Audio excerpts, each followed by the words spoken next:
Bismillah, mari kita lanjutkan ngaji kita. Malam ini kita kembali lagi ke barat. Setelah sekitar 1 bulan lebih kita ada di Persia dan sekitarnya. Sekarang kita kembali ke barat. Saya tidak tahu Indonesia itu masuk barat apa masuk timur. Kalau dari lokasinya masuk timur sebenarnya. Cuma kalau dari gayanya kok kelihatannya lebih cenderung ke barat. Tapi nanti kita lihat aja apa iya sih. Atau kita nggak punya gaya, pokoknya sak senengnya lah. Barat yo ayo, timur yo ayo. Sing penting, nah kuncinya di kata-kata yang terakhir itu. Sing penting apa wis? Sing penting selamat apa sing penting seneng apa sing penting sukses apa sing penting apa, kan gitu. Kalau kita belajar filsafat itu sing pentingnya pasti beda. Filsafat itu kan, kalau katanya Pythagoras, love of wisdom, cinta kebijaksanaan. Dalam hidup kita ada 3 cinta katanya Pythagoras. Ada cinta kebijaksanaan, ada cinta kesuksesan, ada cinta kesenangan. Jadi meskipun filsafat, kalau niatnya salah, ketemunya bisa bukan love of wisdom, bisa love of success, yang itu levelnya di bawah wisdom, atau yang paling bawah love of pleasure, cinta kesenangan. Jadi filsafat itu mau kamu pakai buat seneng-seneng, atau kamu jadikan alat untuk mencapai tujuanmu, ataukah dia adalah wisdom, dia adalah pengantarmu untuk menuju kebijaksanaan. Apa itu bijaksana, apa itu love of wisdom, dulu sudah di kuliah nomor 1. Semoga masih bisa di-download. Ya maksud aku balenin nah lah. Nggak seru, kalau saya ngomong tak ulang lagi, isinya mesti beda, jadi filsafat baru lagi. Jadi sudah, filsafat itu kan enaknya itu, diulang berapa kali pun bisa beda. Ngajar filsafat tidak bisa salah. Kalau salah jadi filsafat baru. Ya enaknya ngono. Betul kamu ngajar fikih ngono salah, betul Al-Quran salah. Tapi kalau filsafat enggak. Misalnya aku ngajar Nietzsche, kok enggak kayak gitu Nietzsche? Oh ya berarti filsafat anyar. Versi aku dewe berarti kan, enaknya gitu. Oke. Ya yang penting pelan-pelan. Kalau pakai bahasa teologis, bahasa tasawuf, pokoknya ngajinya istiqomah aja, pelan-pelan. Semoga Allah senang sama kita dengan istiqomah kita, terus dibukakan jalannya, jadi kamu terus pinter filsafat. Karena kalau mengandalkan dirimu sendiri, diriku sendiri kata ya abot. Jadi perlu bantuan dari luar. Katanya Surawardi kemarin kan gitu. Siapa sih kita, kan gitu. Levelnya nggak nyampe, kita cuma kaca. Nah, wisdom, hikmah itu kan di antara cahaya yang memantul pada kaca. Nah, semoga kita ngaji ini paling tidak dapat istiqomahnya, terus tiba-tiba ada jalan. Nah, barokah kan gitu. Lalu, kamu anggap saya ngomong kayak gini itu direncanakan dari rumah? Ya enggak, saya di sini tuh harus mengandalkan insting sak metu-metune. Jadi enggak. Yo PowerPoint saya banyak, slide banyak, kadang-kadang ya tak revisi dikit-dikit. Tapi ya begitu di sini ngomong apa ya ndak ngerti aku. Pokoknya sudah lillahi ta'ala kalau sudah nyampe sini. Untung yang tak omongkan filsafat. Coba pengajian fikih apa syariah apalagi tasawuf wis mati aku ndak iso. Nek keliru kamu protes aku. Oke. Jadi kemarin ada yang tanya saya, Pak Faiz, kalau ngaji bahannya apa saja sih? Saya tidak pakai bahan, ya sak duweku apa. Kalau di rumah ada buku apa, ya itu kadang mau berangkat baru tak ambil, tak lihat ada apa saja baru itu. Jadi sak duweku. Jadi tidak ada target harus buku apa, harus baca siapa. Kadang buku pengantar-pengantar, kadang elementer-elementer, ya tidak apa-apa. Cuma menghadapi kalian aja kok kan gitu. Iya, jadi podo wae lah, podo ra isone dadi santai wae aku. Audiennya ya wis gitu gini, jadi santai aja. Ora wedi lah aku nek cuma sama kalian kan gitu, dadi buku dasar-dasar enggak apa-apa. Nah kalau yang diomongkan terus dasarnya enggak, ya saya omongnya ya saya ucap-ucapku, saya metu-metu nih. Jadi enggak ya, jadi bahannya ya sak duweku, yang diceramahkan ya sak keluar-keluarnya, hasilnya kita serahkan pada Allah. Semoga yang penting pada ikhlas kan, tidak ada yang punya niat jelek.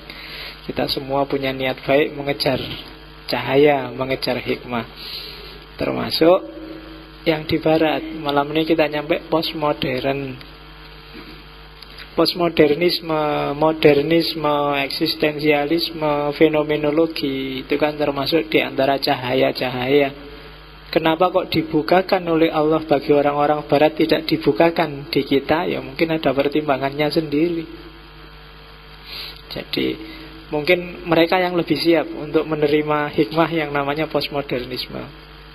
Sementara kita ya mungkin secara mental, intelektual belum siap.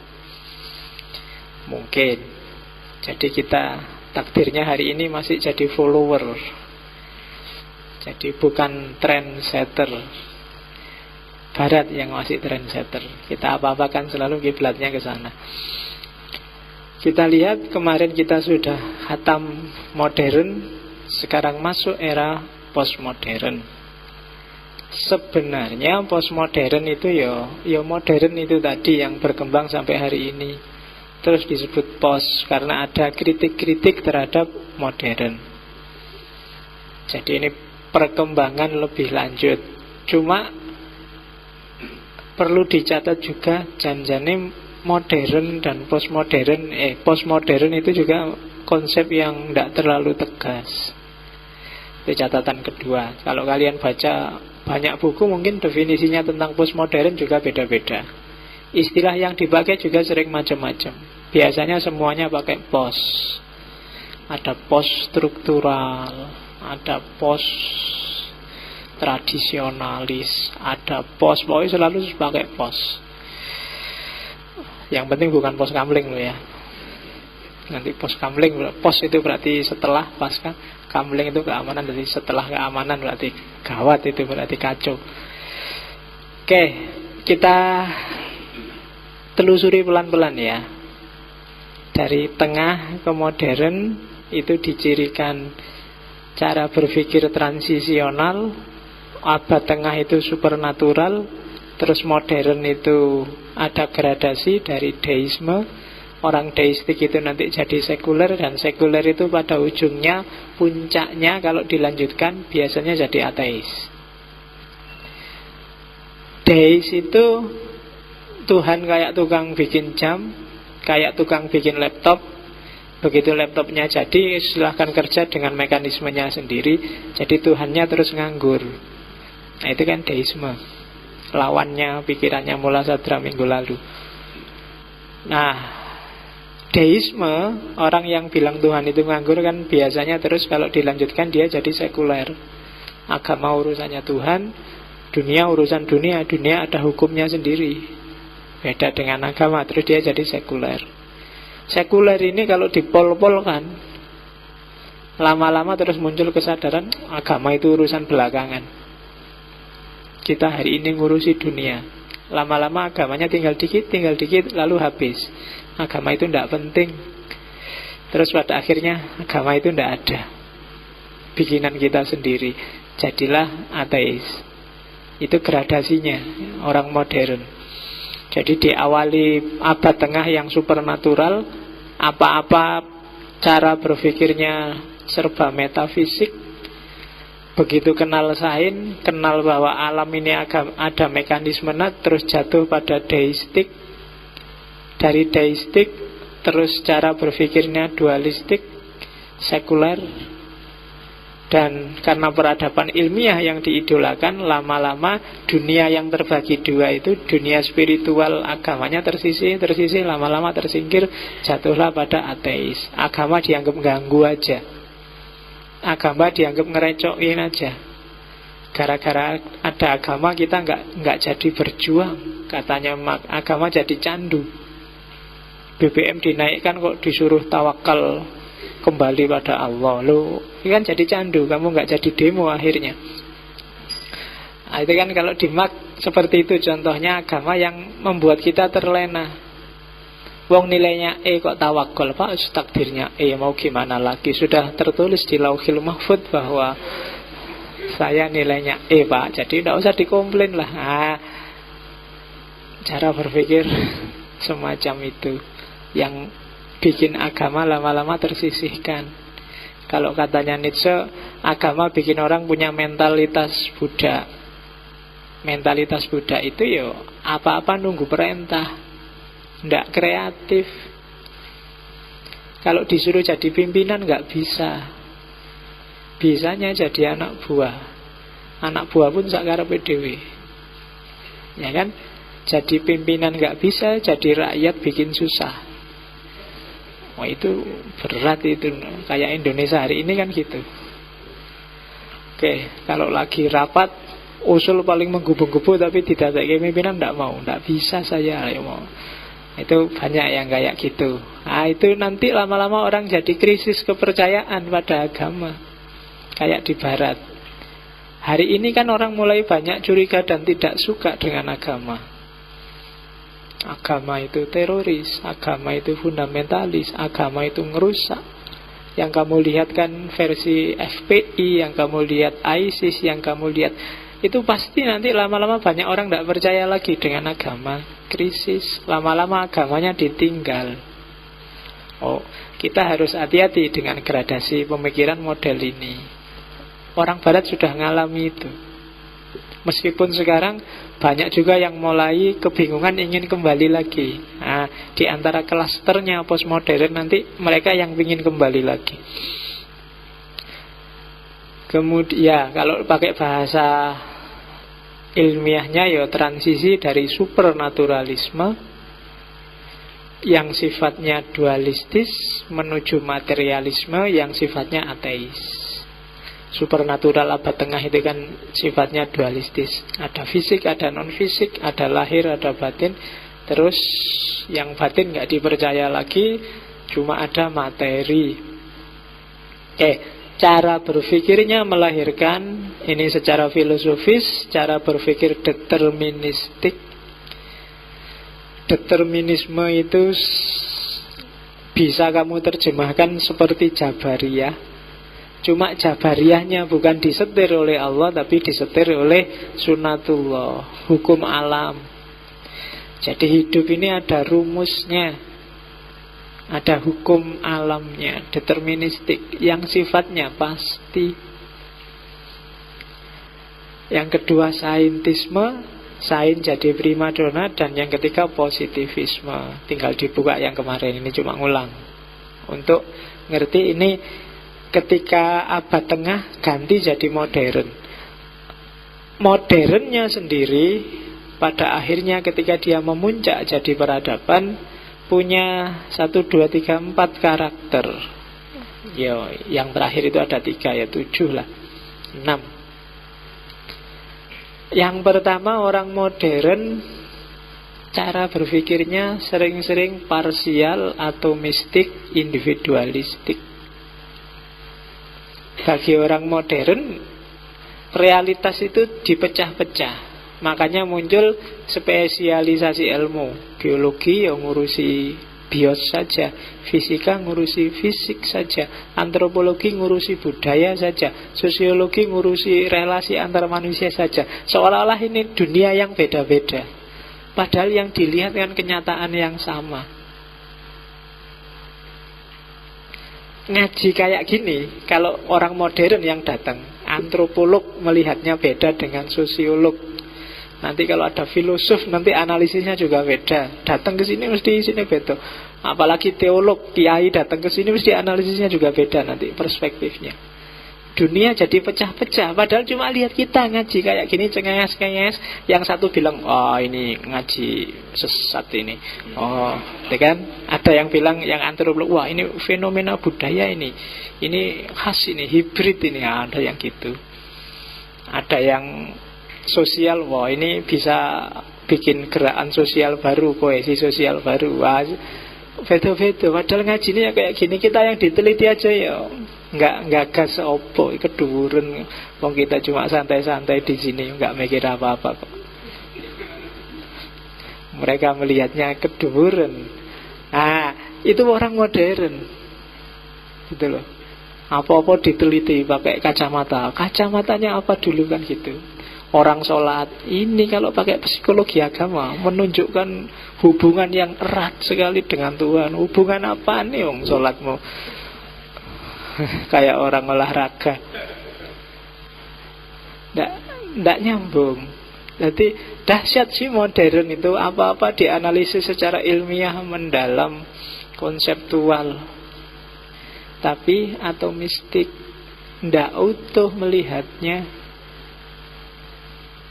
Yang kedua, cirinya modern biasanya dualistik. Dualistik nanti yang dikritik oleh Derrida dan kawan-kawan. Modenya selalu hitam putih. Hitam putih yang paling jelas di dunia modern itu antara yang ilmiah dan yang tidak ilmiah. Wis, itu cara berpikir standar sudah.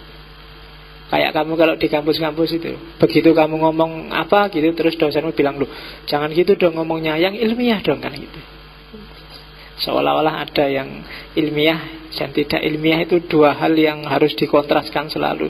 Yang clear cut, yang hitam putih. Yang ilmiah itu ya yang pakai akal, yang empiris. Yang tidak ilmiah itu yang pakai dalil, yang pakai itu tidak ilmiah. Kan selalu begitu.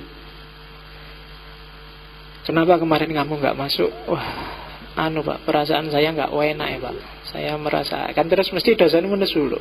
Apa perasaan nggak enak kok jadi alasan nggak masuk? Bikin alasan yang ilmiah dong. Nah, kan mesti gitu. Jadi perasaanmu nggak masuk hitungan. Kenapa kamu nggak ilmiah? Kalau ingin dosenmu terima, harus ilmiah. Ilmiah itu fisikal atau rasional. Pakai alasan fisik. Badan saya sakit semua Pak, diterima mesti. Kenapa? Jelas fisik badan. Tapi kalau perasaan enggak gitu. Kenapa? Modern. Kalau kamu izin bikin surat, kan alasannya kan harus tegas. Tegas itu maksudnya ya yang fisikal tadi bisa dijangkau oleh panca indera. Saya mau pamit Pak besok. Kenapa? Ada acara keluarga Pak. Ini dosenmu terima wis. Entah sama keluarganya siapa, pokoknya ada acara. Harus fisik, kan selalu gitu. Tapi alasan-alasan non fisik kan tidak diterima. Ya kayak tadi, perasaan saya nggak enak Pak, saya lagi galau Pak, mood saya kok tidak bagus Pak, saya nggak masuk aja daripada nggak ada gunanya. Tidak diterima. Itu bukan ilmiah kalau di dunia modern.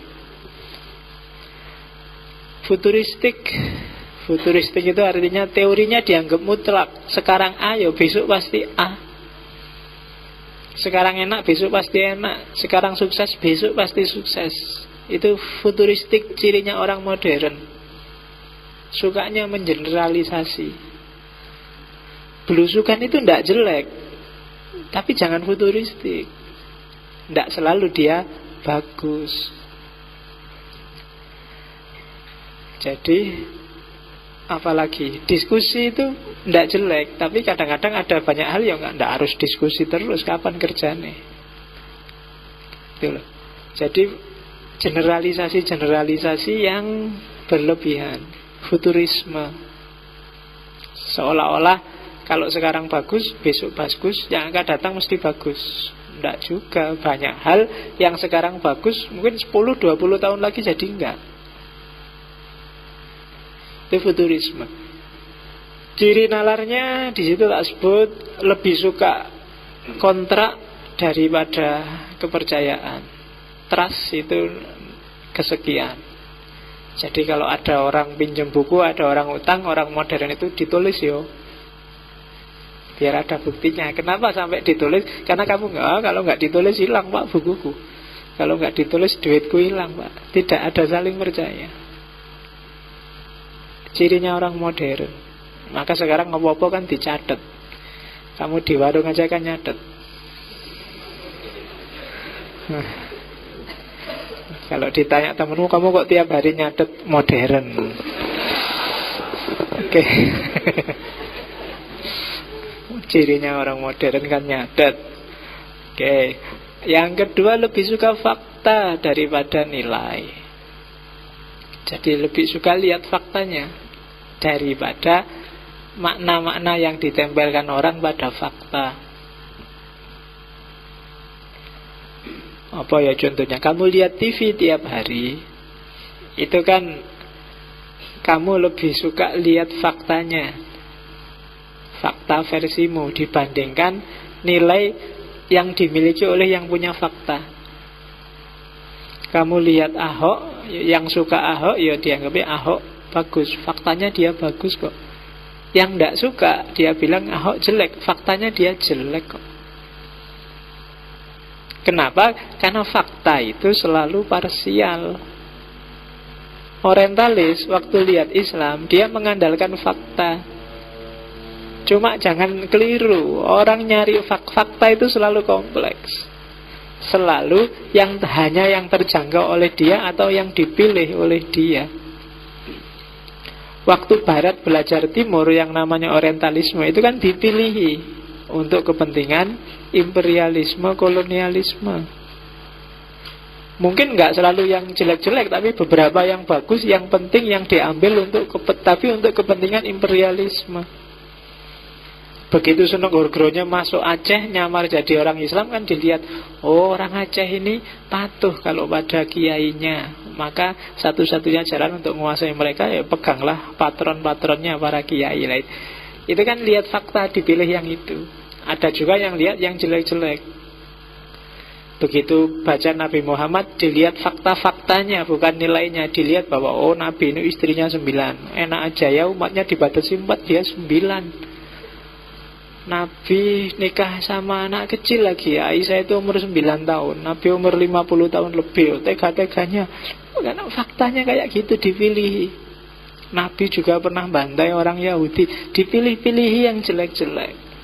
Kenapa? Karena mereka hanya percaya pada fakta. Dan fakta itu multifaceted, multidimensi. Tergantung kamu milih yang mana, lihat yang apa. Kamu tiap hari hanya ketemu aku waktu mungkin ngaji filsafat atau lagi ngajar di kampus. Jadi kata, wah ini ahli filsafat ini, pinter gitu dok pikiranmu. Kamu gak ngerti aku kalau di rumah, gak ngerti aku kalau lagi nongkrong, gak ngerti aku kalau lagi jalan-jalan. Ngertimu lagi gini dok. Jadi begitu ketemu aku, bayanganmu, wah ahli filsafat nih, mesti gitu. Kamu hanya lihat fakta aku sekarang, nggak lihat fakta yang lain.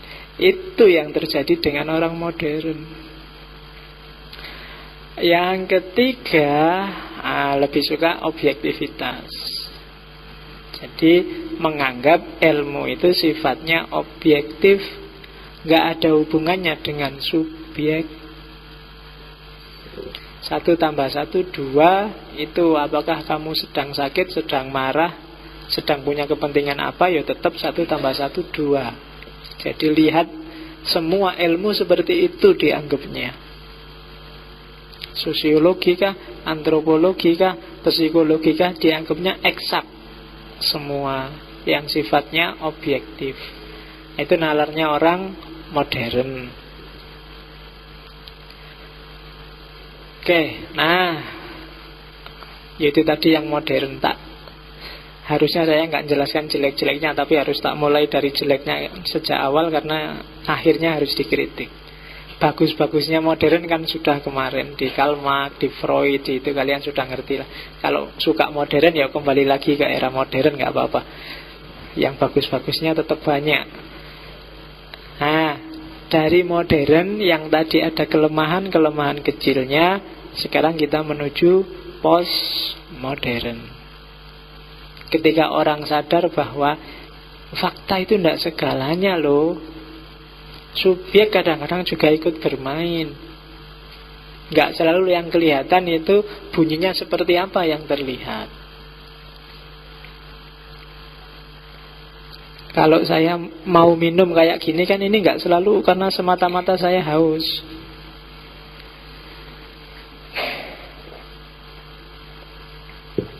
Kan macam-macam. Bisa karena menghargai, masa dibikinkan teh, masa nggak tak minuman nggak enak. Lo bisa kayak gitu kan? Nggak, bukan karena haus ternyata, cuma yang ngeregani sing gawe, bisa gitu. Bisa juga yo yang bikin takmir aja, kenapa harus dia podo wae. Ini cuma sekedar nggak mau batir aja eman-eman. Atau ya memang haus. Atau bisa 1001 jawaban. Ternyata fakta tidak semata-mata bisa dilihat dari faktanya, tergantung subjeknya juga, dia dalam kondisi apa. Itu yang tidak dilihat oleh orang modern. Kalau saya garuk-garuk, faktanya sih kamu membacanya itu mesti rambutnya gatel, sudah nggak keramas berapa mulai. Tapi bisa enggak, ini bukan karena rambut, tapi karena aku jengkel kamu tak ajari tiap hari tidak paham-paham. Atau karena, nah itu kan bisa garuk-garuk. Harus gimana lagi aku ngajarin kamu, kan bisa kayak gitu. Jadi nggak selalu fakta garuk-garuk, maknanya juga garuk-garuk. Penentunya subjeknya. Faktanya sih senyum-senyum. Aku di sini ketawa-ketawa, tapi ketawaku kan bisa karena seneng lihat kamu nggak ngerti, atau aku melecehkanmu karena nggak ngerti. Foto akhir. Oke, jadi tergantung. Nangis juga begitu, faktanya nangis, tapi kan nggak selalu maknanya nangis itu sedih atau seneng. Mungkin ada yang nangis karena iseng aja. Ngapain kamu kok nangis iseng aja, nggak ada acara sejak pagi ya tak nangis lah. Nah mungkin ya siapa ngerti ono sing ndak waras kayak gitu. Wong manusia ya aneh-aneh loh, yang ndak terbayang itu loh bisa jalan. Kok bisa? Tadi sore ono wawancara sama tokohnya DPR itu, lagi debat rame, tiba-tiba karena kalah debat, kalimat terakhirnya, loh iyalah saya terima kayak gitu, tapi ya mbok jangan diomong di TV. Ini kan didengarin orang banyak, itu rahasia kita aja deh. Loh orang Indonesia sudah nonton malah ngomongnya kayak ngono. Aneh-aneh ya. Jadi dari situlah nanti mulai lahir gugatan-gugatan pada modernisme. Secara umum ada 3 pintu masuknya menuju postmodern itu. Yang pertama lewat pintu subjektivitas reflektif namanya. Jadi subjektivitas reflektif itu bahwa tidak melulu objek pengetahuan itu sifatnya objektif. Tidak melulu ilmu itu bebas nilai. Di balik pengetahuan, di balik ilmu, di sana selalu ada kepentingan, bahkan kekuasaan, keinginan untuk mendominasi itu pasti ada. Ngaji kayak gini kamu bilang ikhlas, pasti kamu juga setiap kepala punya kepentingan sendiri-sendiri. Meskipun tadi tak wanti-wanti istiqomah ya, lillahi ta'ala ya, tapi ya masing-masing pasti dia punya visi, punya misi sendiri-sendiri. Itu yang tidak ditangkap oleh orang modern. Sama-sama kuliah kedokteran, sama-sama kuliah UIN, sama-sama kuliah UGM apa UMY, kuliahnya sama, fenomenanya dia kuliah sama, tapi kan kepentingannya bisa beda-beda. Bahkan nanti di Habermas yang namanya ilmu eksakta pun ternyata juga ada kepentingan, namanya kepentingan teknis. Nggak ada orang yang bebas kepentingan. Dan kepentingan sering-sering menentukan isi pengetahuan, penggunaan pengetahuan, perumusan pengetahuan. Itu yang tidak dilihat. Yang kedua, subjektivitas kritis. Cara berpikir modern yang selalu semuanya dianggap objektif, itu pada gilirannya akan bersifat totaliter. Totaliter itu menghegemoni semuanya. Yang alternatif dianggap salah, yang beda dianggap keliru. Harus kayak gitu yang benar. Nah, itu kelemahan cara berpikir objektif.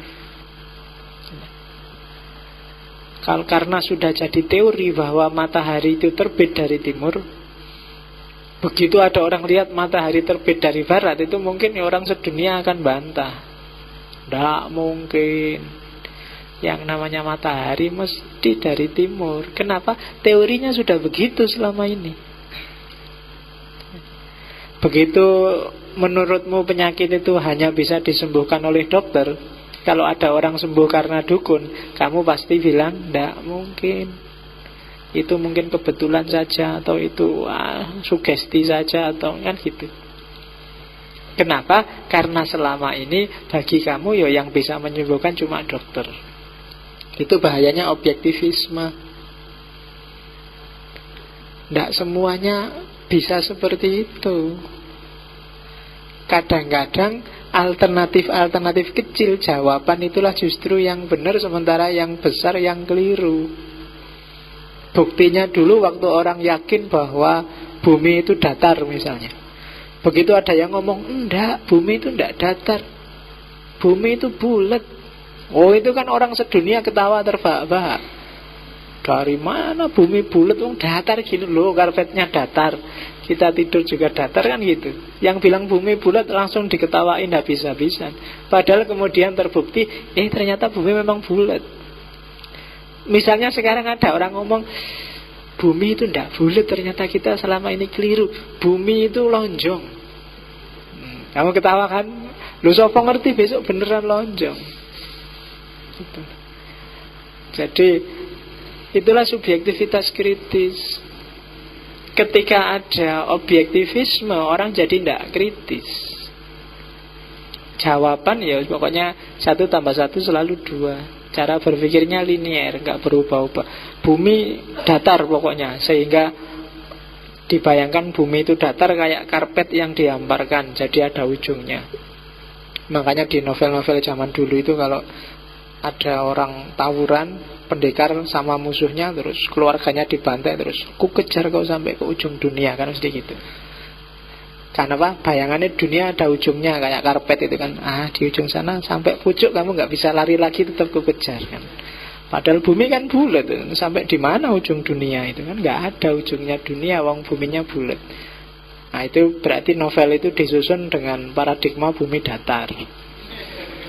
Nah, jadi kalau kamu sedang kecewa atau sedang marah, terus musuhmu ngacem, hati-hati kau, sampai ke ujung dunia kamu akan kukejar. Tenang aja, karena tidak ada ujungnya dunia, buminya kan bulat. Nah, itu subjektivitas kritis, melahirkan hegemoni dominasi. Yang ketiga, kesadaran sejarah. Ini yang membawa nanti pada postmodern. Orang melupakan bahwa pengetahuan, ilmu, termasuk sains, itu sifatnya historis, menyejarah sesuai konteks zamannya. Tidak mungkin orang bisa mikir di luar konteks sejarahnya. Tidak akan bisa. Pak, saya kan mahasiswa saintek, tapi kan ngerti filsafat karena saya ikut ngaji filsafat. Ya karena dalam sejarah hidupmu ada cerita ngaji filsafatnya, maka kamu ngerti filsafat. Ada historisitasnya, pasti tidak ujuk-ujuk. Ada sangkan parannya. Dan kesadaran sejarah ini yang membawa pada kesadaran dinamis, kesadaran pluralitas. Oh, berarti setiap orang tergantung masing-masing konteksnya, tergantung masing-masing latar belakang hidupnya, tergantung masing-masing gaya berpikirnya. Itu kesadaran sejarah. Kenapa bisa lahir NU, Muhammadiyah, Asy'ariyah, Syafi'iyah, dan macam-macam? Itu pasti karena setting sejarahnya. Imam Syafi'i aja punya qaul qadim, punya qaul jadid, kan gitu. Jadi ternyata ilmu itu ada dimensi subjektifnya. Subjektivitas yang pertama adalah kepentingan, bahkan kekuasaan. Subjektivitas yang kedua adalah anti totalitarian, karena pemikiran alternatif selalu pasti akan muncul. Dan yang ketiga, kesadaran sejarah. Makanya kan ada istilah normativitas, historisitas. Nah, yang normatif itu berarti yang pasti. Cuma yang pasti ini ketika dipahami manusia pasti jadi historis, pasti jadi menyejarah. Karena manusia juga objek sejarah. Kamu tidak mungkin bisa mikir di luar konteks kesejarahanmu. Oke, itu menuju Mas Ian, ini belum posmo. Kita belum ketemu posmo. Dengan bekal 3 inilah jadi kesadaran subjektivitas, kesadaran historisitas membawa orang mengkritik habis-habisan modernisme. Apa sih penyakit utama modernisme yang dikritik? Yang jelas, yang paling dikritik adalah order, ketertiban. Ketertiban dalam arti semuanya mau diseragamkan oleh peradaban modern. Mana benar, mana salah, mana baik, mana buruk, mana indah, mana tidak indah, mana plus, mana minus. Dan itu yang kemudian cara berpikir ini kan cara berpikir yang hitam putih. Cara berpikir hitam putih itu nanti melahirkan namanya oposisi biner, serba dualitas. Seperti kalau kalian bilang hidup ini selalu berpasangan, ada siang, ada malam, sorenya nggak dihitung. Iya kan? Ada laki-laki, ada perempuan, bancinya nggak dihitung. Itu kan selalu begitu. Ada hitam, ada putih, abu-abunya nggak dihitung. Cara berpikirnya dualistis. Tertib sih rapi, seolah-olah ada 2 kotak besar, yang ini plus, yang ini minus. Dan ini terus jadi sumber masalah. Akhirnya apa? Yang tertib itu berarti yang aku, yang modern, yang saintifik, yang ilmiah. Yang bukan aku, itu tidak tertib, tidak beraturan, tidak ilmiah, deso, dan seterusnya. Ini cara berpikirnya orang modern. Dan nanti jadi banyak sumber masalah kan. Ada hitam, ada putih, ada plus, ada minus kan. Mikirnya selalu dilawankan. Maka kalau saya ngomong ada laki-laki, ada perempuan, kan terus kamu sambungkan, ada laki-laki, ada perempuan, ada plus, ada minus. Berarti laki-laki yang plus, perempuan yang minus, kan terus gitu. Berarti perempuan levelnya di bawah. Ada dosen, ada mahasiswa. Dosen yang kan selalu begitu. Ada orang tua, ada anak. Orang tua plus, anak itu minus. Ada kakak, ada adik. Kan kamu selalu mikirnya serba 2. Dan ini nanti terus jadi masalah. I and the other. Aku yang selalu benar, selalu ilmiah, selalu tertib, selalu sesuai aturan. Sementara yang lain tidak kayak gitu. Di barat kemudian yang bagus, benar, baik, ilmiah itu ya aku orang barat. Maka ketika dia melakukan ekspansi kemana-mana, dimanapun mereka menginjakkan kaki akan menganggap itu belum berbudaya. Oh itu budaya deso. Oh itu masih primitif. Oh itu kenapa? Pakai kategorinya dia. Begitu lihat orang Indonesia nggak pakai baju, hanya pakai apa? Kayak sarung itu sampai ke bawah. Kurang beradab. Yang beradab itu kita yang pakai baju. Padahal mungkin iklimnya Indonesia lebih kondusif kamu nggak pakai baju, karena udaranya lembab. Tapi mereka sukses membaratkan kamu kemana-mana harus pakai baju. Coba lihat, saya lupa, di YouTube itu kan ada yang Bali belum lama, paling tahun 1800-an itu kan masih, bahkan perempuan pun nggak pakai baju, hanya pakai bawah, dan nggak ada yang teriak-teriak, ya kan? Nggak ada kasus aneh-aneh, biasa aja. Mungkin memang iklimnya gitu. Tapi begitu Barat masuk kan pelajarannya kan terus macam-macam. Oh itu ndak sopan, itu ndak beradab, itu ndak berbudaya. Yang budaya itu pakai baju.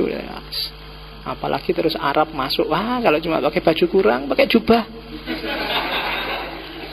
Iya, kan terus gitu. Kamu bingung, banyak pendatang yang pikirannya macam-macam. Untung yang masuk penjajahnya dari barat, dari Arab. Coba penjajahnya negro apa dari Irian Jaya menjajah itu. Kamu disuruh pakai koteka mesti. Itu tidak berbudaya. Yang berbudaya itu ya pakai koteka itu. Kenapa? Setiap orang merasa dirinya lah order, yang lain chaos, yang lain yang disorder. Kenapa? Cara berpikirnya hitam putih. Dan itu penyakitnya orang modern. Yang ilmiah yang plus, yang tidak ilmiah yang minus. Kalau agama dianggap tidak ilmiah, ya berarti agama minus. Kalau budaya dianggap tidak ilmiah, ya berarti budaya itu minus. Dan itu yang digugat oleh orang-orang posmo. Di era modern kan semua wacana metafisik, supernatural, kebudayaan itu kan minggir semua. Yang masuk ke arena tengah kan sains, teknologi, budaya versi barat, relasi sosial versi barat. Itu modern. Sebenarnya baru kita alami hari ini. Hidup kita sebenarnya ya gayanya gaya barat. Sekolah itu kan juga versi barat. Yang sekarang bikin sekolahan terus ada kelasnya, gurunya di depan, gurunya di dalam, itu kan ya khas Kristen sebenarnya. Makanya dulu zaman filsafat Kristen disebut skolastik. Masuk ke sini jadi sekolah. Kalau Islam ya modelnya halakoh. Halakoh itu muter kayak gini. Ini belum halakoh, ini setengah masih ya. Ya kan, kalau halakoh modelnya muter terus aktif. Kalau model Yunani malah nggak ada sekolah. Di luar sana, di lapangan sana, terus ustadznya berdiri sambil jalan-jalan sambil jelasin. Cuma saya tidak mau kayak gitu. Aku capek dewe, kamu sambil ngerokok sambil ngopi, aku nanti mikir. Oke. Nah, itu modern. Nah, dari situ terus muncul ide namanya postmodernisme. Cuma seperti saya bilang tadi, istilah postmodern ini masih debatable. Definisi yang pasti nggak jelas masih Yang penting orang pingin lepas dari jeratan mode berpikir, gaya hidup ala modernisme yang menjebak orang. Intinya cuma itu. Yang mau menyeragamkan cara berpikir, menyeragamkan gaya hidup, yang berpikirnya A atau B. Kalau ndak A ya B. Cuma kayak gitu tok mikirnya. Dan itu yang mau digugat oleh orang postmodern. Sehingga nanti para filosof mendefinisikan postmodern itu beda-beda.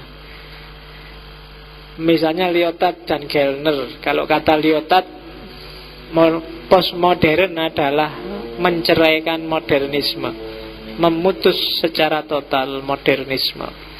Jadi modernisme yang ditalak 3. Itu katanya Lyotard. Cerai, kita tidak akan kembali lagi, tidak peduli lagi sama modern. Ternyata jadi orang modern sakitnya itu di nah, itu Lyotard. Jangan jadi modern lah, katanya Lyotard. Modernisme bikin kamu miskin secara kemanusiaan, secara budaya, dan secara sosial. Secara psikologis, jadi orang modern yang berkembang hanya 2: pengalaman panca indera dan rasio. Semua fakultas yang lain macet. Ilmu juga begitu. Yang berkembang hanya ilmu yang bisa dirasionalkan dan ada bukti empirisnya. Di luar itu nggak bisa diterima.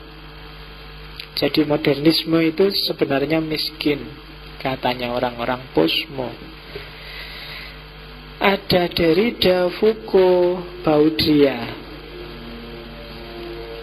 Sebenarnya postmodern itu modernisme yang sangat radikal sampai kemudian mati sendiri. Sangat radikal kayak tadi kan. Modern itu kan agak spesialis. Lihat realitas itu parsial. Lama-lama kalau sangat radikal, dia akan mati sendiri, kebingungan sendiri melihat realitas. Dan kalau sudah kayak gitu, akhirnya jadilah dia postmodern. Jadi katanya Derrida dan kawan-kawan, postmodern adalah modernisme yang bunuh diri.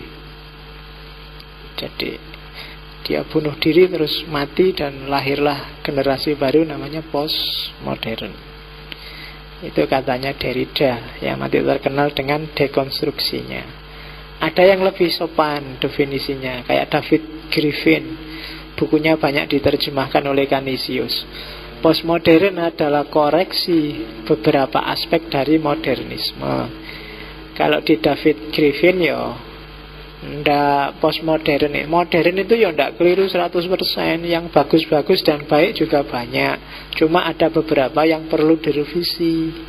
Nah, revisi-revisi terhadap modernisme itulah nanti yang kita kenal sebagai postmodern. Itu David Griffin atau Anthony Giddens. Kalau Anthony Giddens, postmodern itu modernisme yang sudah insaf, ya sudah sadar. Jadi ketika modernisme insaf, maka jadilah dia postmodern. Aku tidak akan begitu lagi katanya modern. Nah, terus jadilah dia punya nama baru postmodern. Kamu juga boleh pakai istilah post. Aku bukan yang dulu lagi. Nah, pakai istilah post, Faiz, post. Nah, ini tidak apa-apa. Jadi momentum untuk berubah. Kalau Habermas, postmodern adalah tahapan selanjutnya dari modernisme. Karena modernisme itu sebenarnya proses yang belum tuntas. Dan memang akan dilanjutkan di postmodern. Objektif itu ya boleh, orang butuh objektivitas, tapi kan nggak boleh berhenti di situ, harus dilanjutkan. Kita ngerti objektifnya, terus dilihat aspek subjektifnya. Jadi katanya Habermas, modernisme adalah postmodern adalah modernisme yang belum selesai. Jadi modern itu bagus, benar, cuma dia belum tuntas dan harus dituntaskan di postmodern. Jadi ini rasanya kayak beda-beda definisi-definisi ini, tapi janjane ya bodoh. Postmodern itu kelanjutan dari modernisme. Meskipun ada yang membunuh modernisme, ada yang anggap tidak bisa modern kok dibunuh. Karena begitu orang postmodern, ya sebenarnya ya dia harus tetap menghargai kalau ada klaster budaya yang namanya modern. Karena di antara pluralisme, di antara pluralitas budaya manusia kan ada klaster modernnya, ada klaster tradisionalnya, dan semua diakomodir. Oke. Ya, ini secara teknis istilah postmodern itu lahirnya tahun 30-an. Ini era ketika Indonesia baru dijajah oleh Belanda atau Nusantara lah. Saya nggak ngomongin Indonesia karena Indonesia kan nggak pernah dijajah. Sebelum Indonesia kan adanya setelah merdeka. Setelah merdeka kan sudah nggak dijajah lagi. Jadi kalau ada yang bilang Indonesia dijajah 350 tahun, loh merdekanya tahun 45. Dia lahir tahun 45, masa belum lahir sudah dijajah? Jadi tahun 30. Yang dianggap pakai istilah itu pertama adalah sejarawan Arnold Toynbee. Mulai gonjang-ganjing di barat itu tahun 60-an.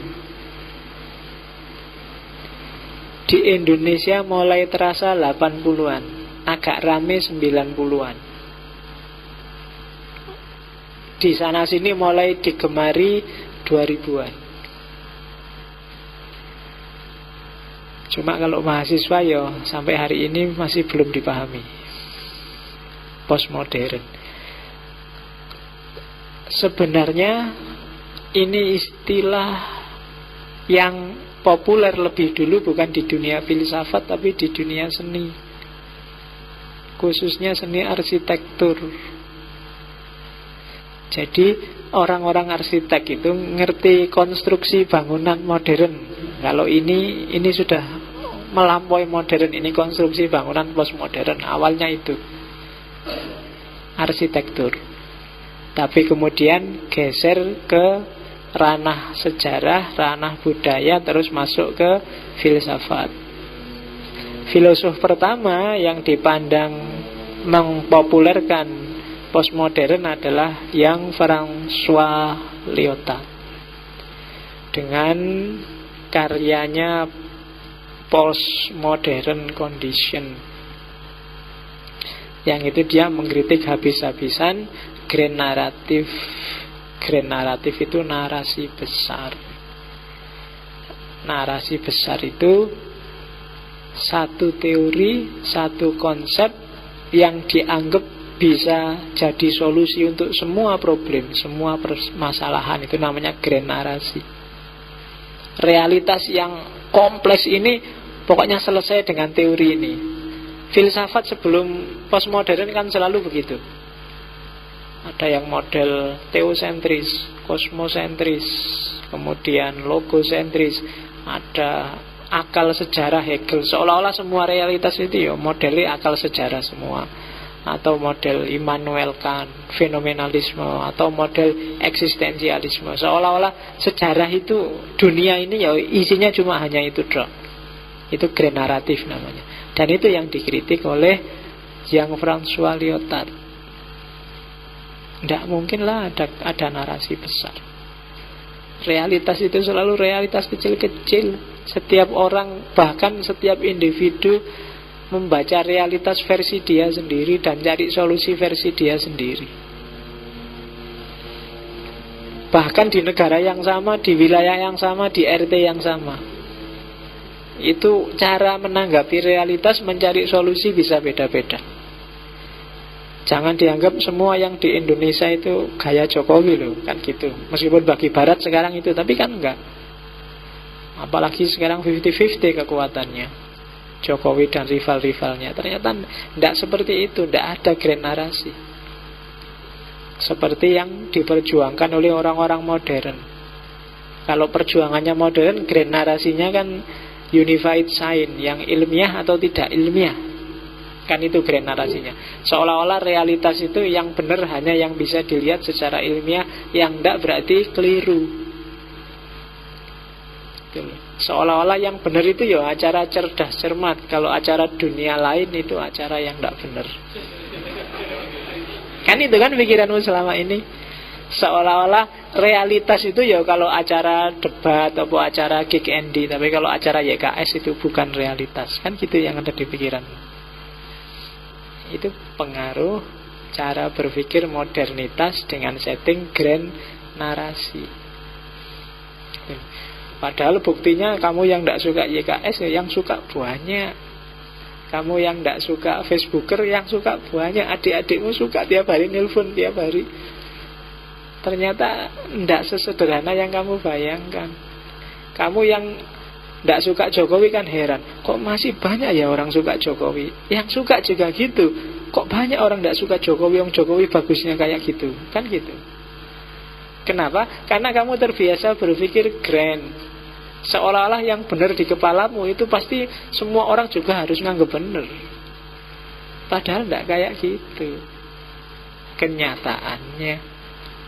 Itu kan kayak kamu ngaca itu loh. Semakin lama kamu ngaca kan seolah-olah kamu itu cakep. Seolah-olah kamu kan saya objektif loh pak, saya ngaca itu perasaan kok ya cakep ya, lama-lama kan gitu. Padahal mungkin yang lain pikirannya kebalikannya. Jadi jangan terjebak dengan grand narasimu sendiri. Orang lain punya narasi sendiri tentang dirimu. Dan gak usah kecewa, realitas memang kayak gitu. Kok ada ya yang tidak suka ngaji filsafat kayak gini, apalagi ngaji kayak gini. Lebih banyak yang tidak suka kalau dihitung. Mungkin cari susah aja, ngaji yang biasa-biasa aja wes pening, apalagi ngaji filsafat. Kan ada yang gitu. Tapi pasti ada yang suka. Dan itulah realitas.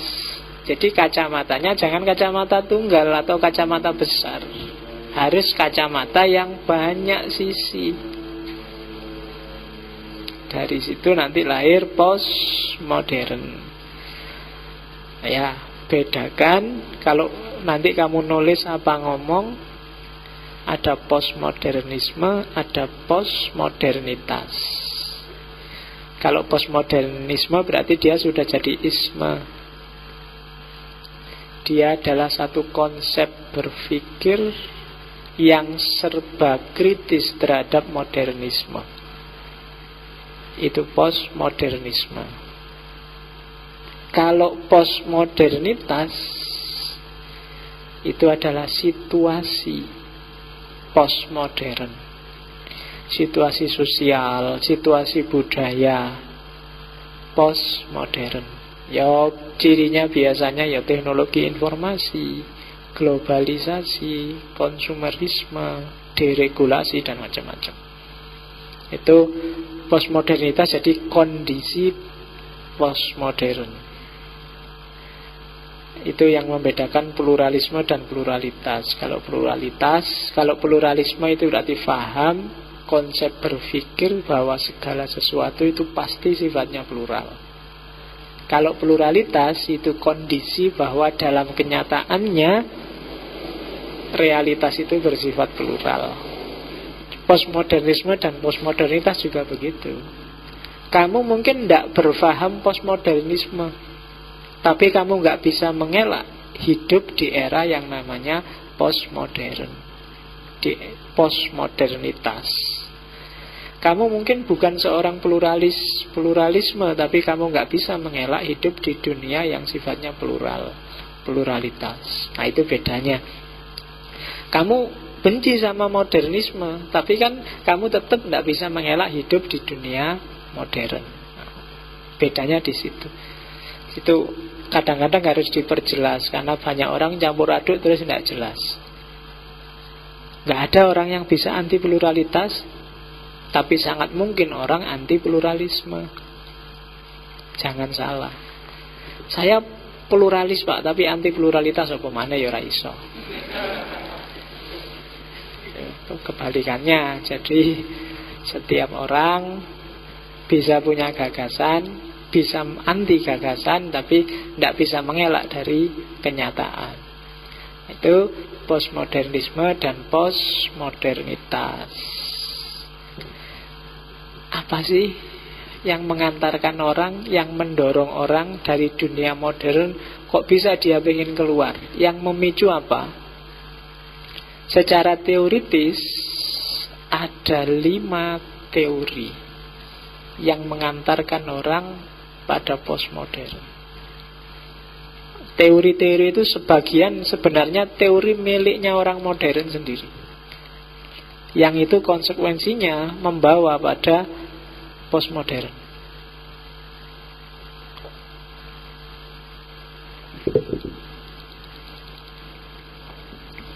Teori yang pertama, evolusi.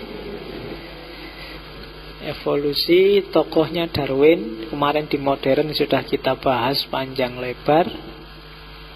Evolusi membawa implikasi orang berpikir segala sesuatu pasti berubah. Tidak ada yang tetap stagnan, nggak mengalami perubahan apapun. Segalanya pasti berubah. Karena segalanya berubah, maka objektivisme, positivisme itu perlu dipertanyakan. Bahkan fisika, ilmu eksakta pun sekarang kenal istilah kuantum. Kuantum itu untuk menunjukkan ketidakteraturan. Selama ini kan kita anggap ilmu eksakta itu ilmu pasti. Tapi begitu masuk dunia kuantum, ternyata semuanya jadi nggak pasti. Yang itu dipicu oleh teori relativitasnya Einstein. Itu semua pemicunya adalah teori evolusi. Meskipun kamu boleh menolak bahwa manusia itu asalnya dari kera, tapi kamu nggak bisa mengingkari bahwa hidup ini sifatnya evolutif. Ada perubahan-perubahan yang gradual, meskipun tidak revolutif. Dulu apa, sekarang apa. Dulu seperti apa, sekarang seperti apa. Itu evolutif. Dan cara berpikir ini menyadarkan orang pada yang namanya progresivitas. Progresivitas itu ide untuk maju. Oh iya ya, karena segalanya berubah berarti aku juga berubah. Kalau begitu harus diatur perubahanku itu ke arah yang lebih baik. Itu kan nanti membawa pada ide progres. Kamu mau belajar, kamu mau kuliah, kamu mau ngaji, itu kan karena kamu sadar bahwa kamu besok kalau berubah harus lebih baik lagi dan kamu cari ilmunya, kan itu. Itu sebenarnya include di sana ada gagasan evolusi. Bahwa kita berubah. Cara berpikir ini nanti yang mengantarkan pada postmodernisme. Yang kedua, sejarah kritis. Gimana sejarah kritis? Jadi sebelumnya yang namanya sejarah itu sifatnya positivistik, 1 + 1 2. Sejarah kritis itu bahwa manusia dengan sejarahnya itu sifatnya dialektis. Gagasanmu dipengaruhi oleh sejarah dan kamu mempengaruhi sejarahmu. Manusia latar belakangnya sejarah dan dia sendiri pada akhirnya jadi latar belakang bagi sejarah. Selama ini orang melihat sejarah itu linier.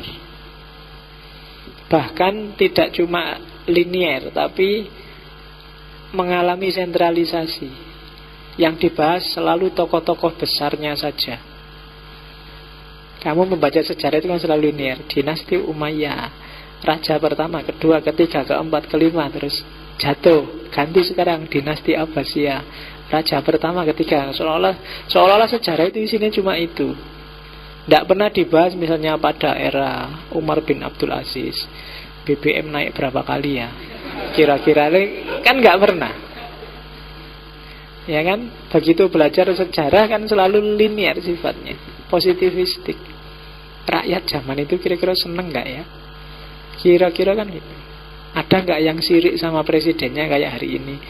Terus yang nggak suka yang dilakukan apa ya sama? Oh, nggak ada, nggak mungkin aja di buku sejarah yang gitu-gitu dulu.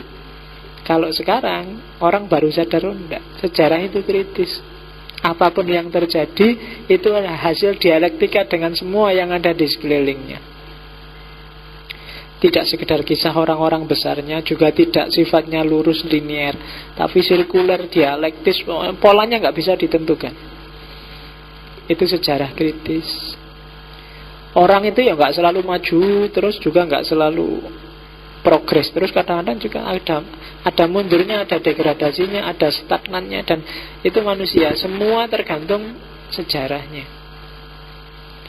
Itu sejarah kritis. Sehingga nanti bahkan Quran pun didekati dengan kritik sejarah. Matematika, fisika, biologi kadang-kadang juga ada aspek filsafat sejarahnya. Semuanya dilihat sejarahnya. Yang ketiga, ide budaya. Ini sebenarnya kayak tadi, ide budaya sebelum ada posmo. Orang melihat budaya itu pakai kacamata barat biasanya, kacamata yang positivistik. Ini berbudaya, ini kurang budaya.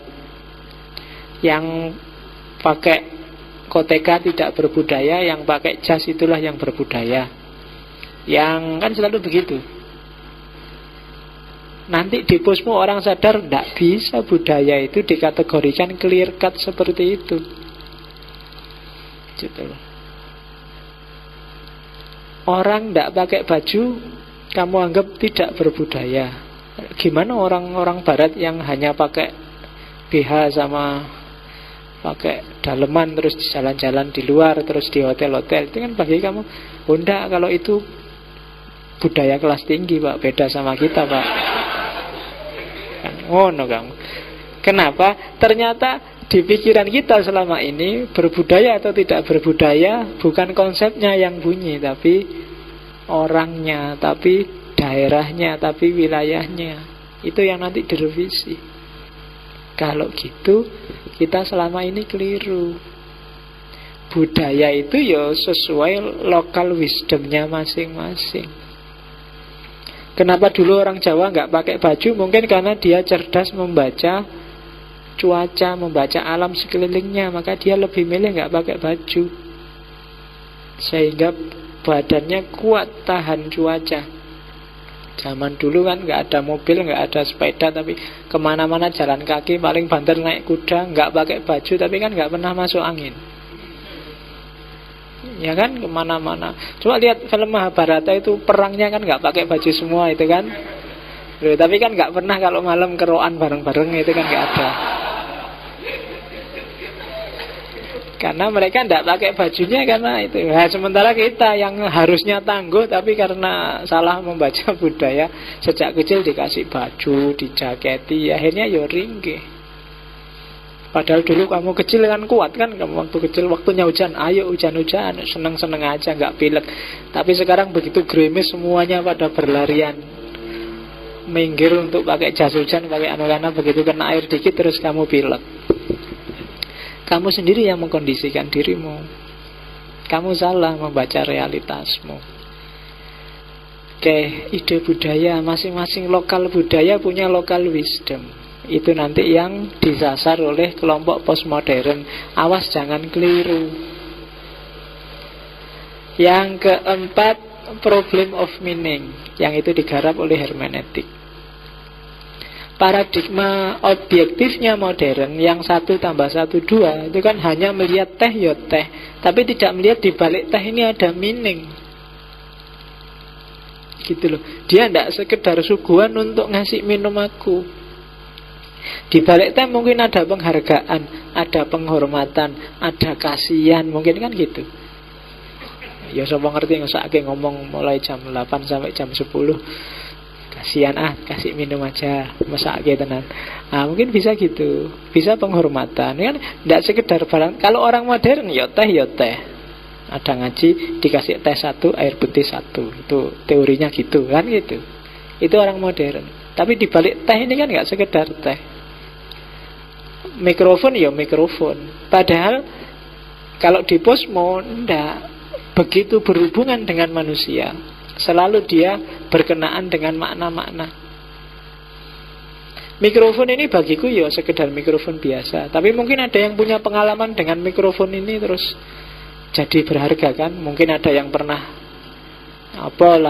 waktu ulang tahun dikasih pacarnya hadiah mikrofon misalnya. Iya, Bu. Coba ditanya kenapa kok ngasih mikrofon ulang tahun. Terus jadinya kan kamu deg-degan tiap kali lihat mikrofon. Aku teringat pacarku yang dulu ya, aku dikasih mikrofon. Loh kan makna itu kan, tidak sekedar mikrofonnya, ada maknanya. Problem of meaning. Itu yang garap hermeneutik. Manusia selalu bermain-main dengan makna, apapun dimaknai. Putih bermakna suci kan, tapi kadang putih juga bermakna nyerah. Kalau perang kan bendera putih berarti sudah menyerah, kan gitu.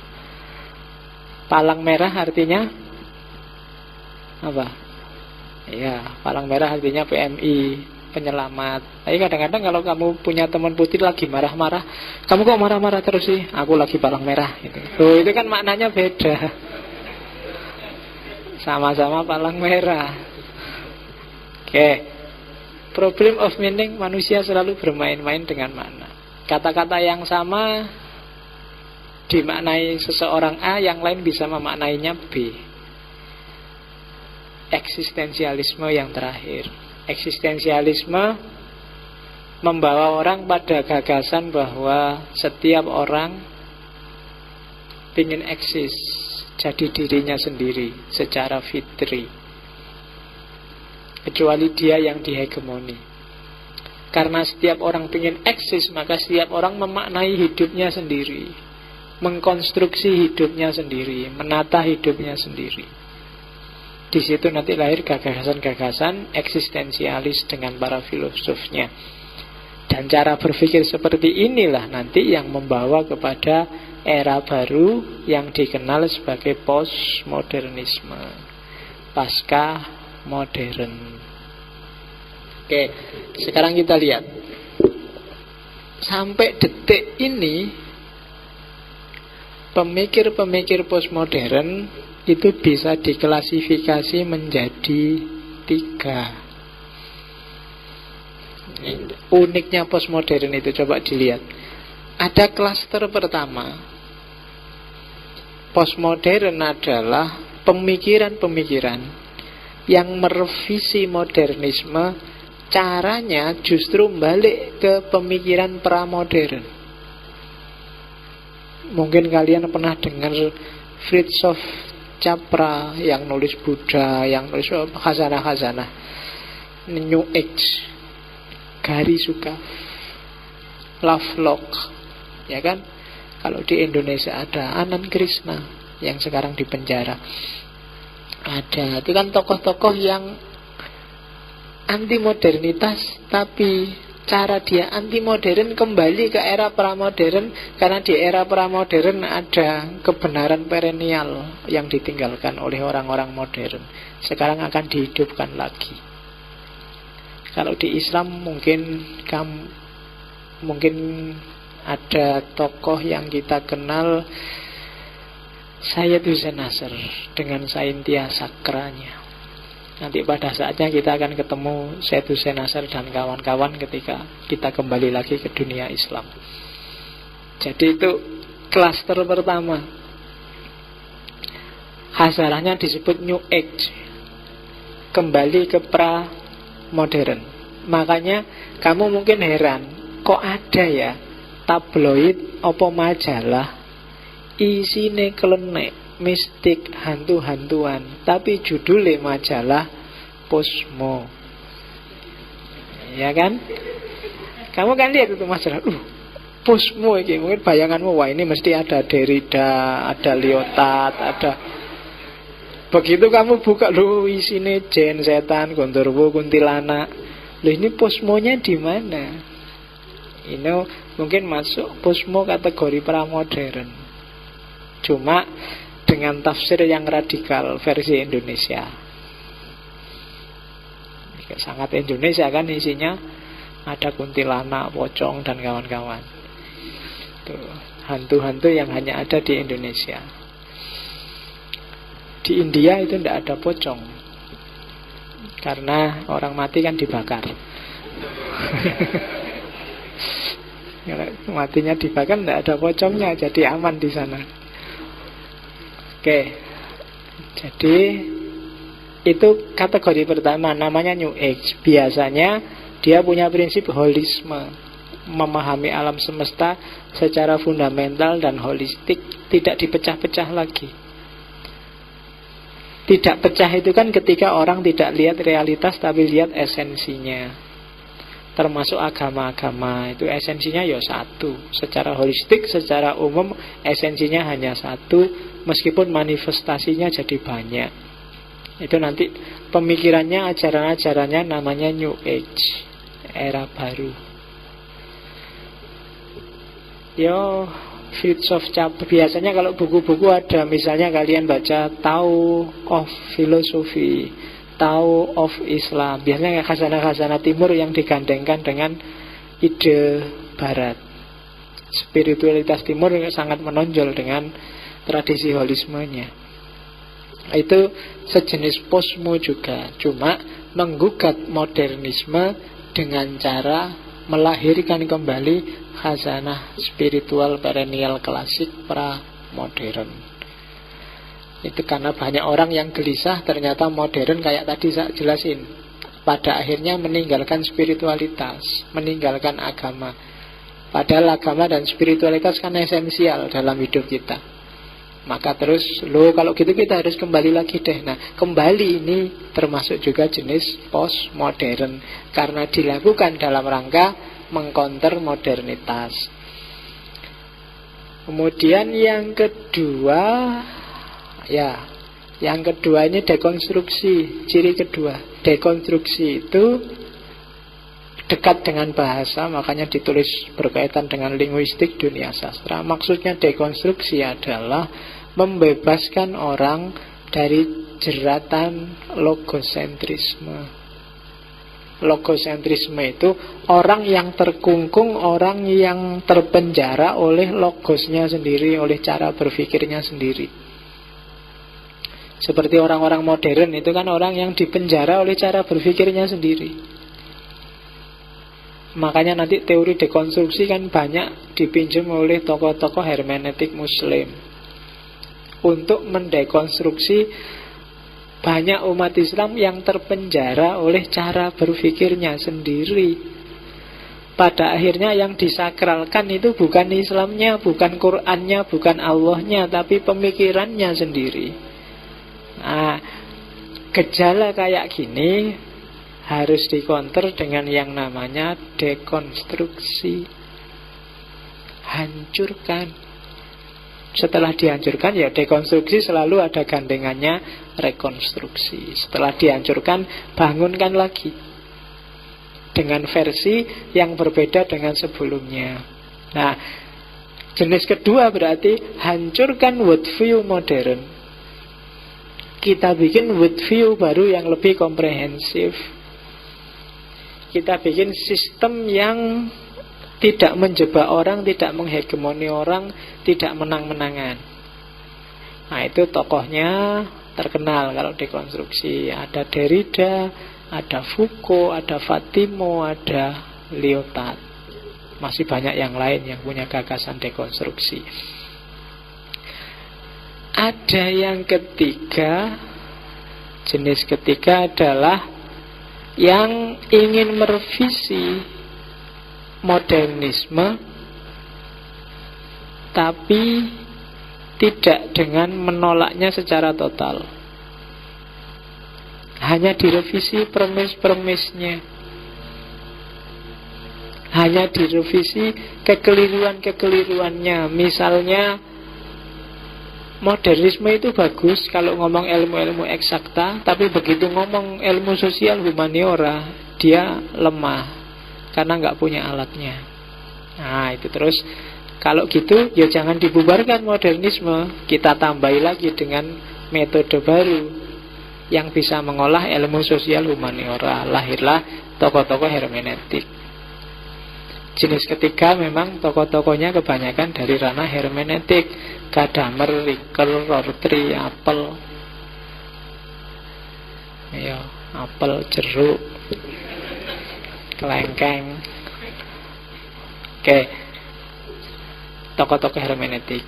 Dulu sudah pernah mungkin di awal-awal kita ngaji hermeneutik 2 atau 3 sesi. Tapi nanti pada saatnya kita akan ngaji panjang tentang hermeneutik, mulai klasik sampai postmodern, termasuk nanti masuk ke dunia Islam. Karena kelihatannya hermeneutik kan salah satu istilah keren yang disukai banyak mahasiswa. Istilah keren itu kan sering-sering dipakai kemana-mana. Kalau ngerti hermeneutik kan merasa seneng. Tidak apa-apa lah, tak kasih hermeneutik. Paradigma hermeneutik itu banyak senengannya mahasiswa. Kita nanti akan ngaji itu pada saatnya, entah kapan. Mungkin setelah kamu lulus. Ya. Oke, jadi ada 3 jenis. Yang pertama jenis pramodern, yang kedua jenis dekonstruksi, yang ketiga jenis revisionis.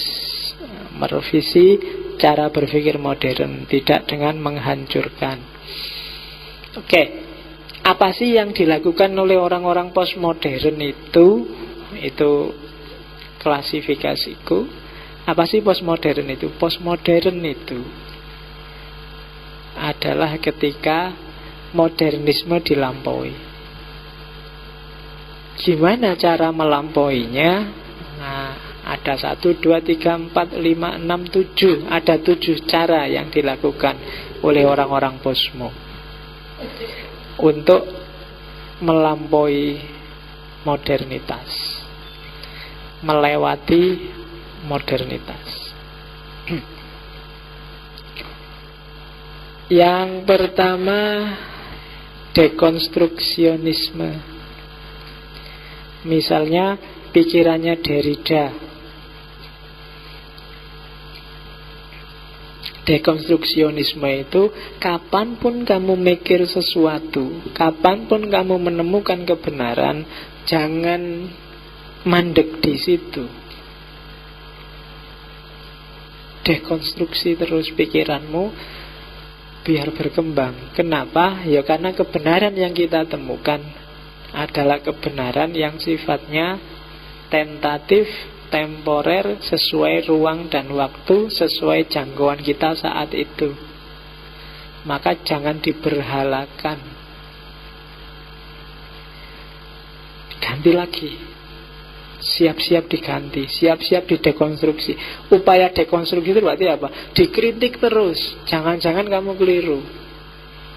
Itu yang membedakan dengan orang modern. Kalau modern, ada bukti ilmiahnya, ada, ya sudah, berarti itu benar. Kalau posmo, janganlah. Kita itu manusia terbatas. Cara berpikir kita, cara menanggapi realitas kita sejangkau kesejarahan kita. Sejauh mana kamu ngerti atau tidak ngerti, kamu kuliah apa, ilmumu seluas apa, kan cuma itu. Maka dia derajat kebenarannya tidak mutlak. Jadi dekonstruksi berarti kesiapanmu untuk terus-menerus melakukan kritik terhadap kebenaran yang kamu miliki, yang kamu anggap benar selama ini. Itu tokohnya Derrida. Kenapa begitu? Ya karena makna tunggal itu nggak ada. Yang ada makna mutlak. Tidak apa-apa, digilir aja satu-satu biar nggak ngantuk. Oke. Yang nah ya kan ngono enak biar nggak ngantuk kok. Yang kedua, poststrukturalisme. Kalau poststruktural, misalnya Foucault. Poststruktural itu apa sih? Struktur itu tidak ada yang baku paten. Makanya kalau di Foucault teorinya jadi arkeologi pengetahuan. Setiap klaster punya alur sendiri-sendiri. Setiap kelompok orang, bahkan setiap orang punya epistem sendiri-sendiri. Podo-podo NU ini mungkin NU versiku dan NU versimu beda loh. Cara memahaminya itu epistem. Sama-sama Muhammadiyahnya, Muhammadiyah gayaku dan gayamu mungkin beda. Struktur itu tidak ada, maka disebut post struktur. Sama-sama orang Indonesianya, kita kan dasarnya Pancasila Pak, UUD 45 Pak. Cuma ya beda-beda pemahamannya. Gitulah. Semoga kamu masih hafal sila-sila Pancasila ya. Tidak, karena dulu saya pernah zaman ada penataran P4, kebetulan disuruh ngisi penataran P4 di desa. Terus ada kuis. Bapak, siapa yang hafal sila-sila Pancasila? Nggak ada yang angkat tangan. Terus instrukturnya kan jengkel, terus ngasih tahu, sila-sila kok nggak ada yang hafal. Sila-sila Pancasila itu yang satu ketuhanan yang Maha Esa, yang kedua. Bapak-bapaknya, kalau cuma itu ya kita hafal Pak. Kita cuma enggak, sila itu apa kita enggak tahu. Kalau ketuhanan yang Maha Esa, kemanusiaan ngerti Pak, cuma ya sila-sila enggak ngerti kita. Oke. Nah, ya betul. Ternyata nalarnya orang kampung sama orang kota. Post struktural. Struktur itu tidak ada. Yang ketiga, hermeneutik. Saya nggak perlu jelasin lagi bahwa teks itu pasti dilatar belakangi oleh konteks dan merupakan hasil proses kontekstualisasi. Tidak akan lepas dari itu. Misalnya pikirannya Paul Ricoeur. Yang keempat, pragmatisme, Richard Rorty. Ini neopragmatisme sebenarnya. Mengembangkan, dulu kita punya sesi pragmatisme. Nanti kita akan pasti ketemu lagi dengan Rorty lebih panjang lebar. Pragmatisme versi baru. Jadi kalau di pragmatisme versi baru ya, yang penting bukan kebenarannya, tapi kegunaannya. Yang penting bukan kebenaran tapi kegunaan. Misalnya, tidak masalah kamu ikhlas atau tidak ikhlas, yang penting kamu ngaji aja. Itu pragmatisme. Nggak masalah kamu ikhlas apa nggak ikhlas, yang penting kamu mau ngutangi aku. Beres wes. Nah, itu pragmatisme. Nanti kita ketemu di Richard Rorty. Orang modern itu sering-sering sibuk dengan kebenarannya. Apa ini ilmiah, apa tidak ilmiah ya. Tapi melupakan kegunaannya. Kadang-kadang penelitian menghabiskan bermiliar-miliar, selesainya cuma di laboratorium. hasilnya cuma jadi buku, kan eman-eman, tidak ada gunanya. Nah, perhatikan juga aspek pragmatis. Nah, itu nanti yang bahas Richard Rorty. Terus ada model Sociology of Knowledge. Ini kritiknya Thomas Kuhn pada orang modern.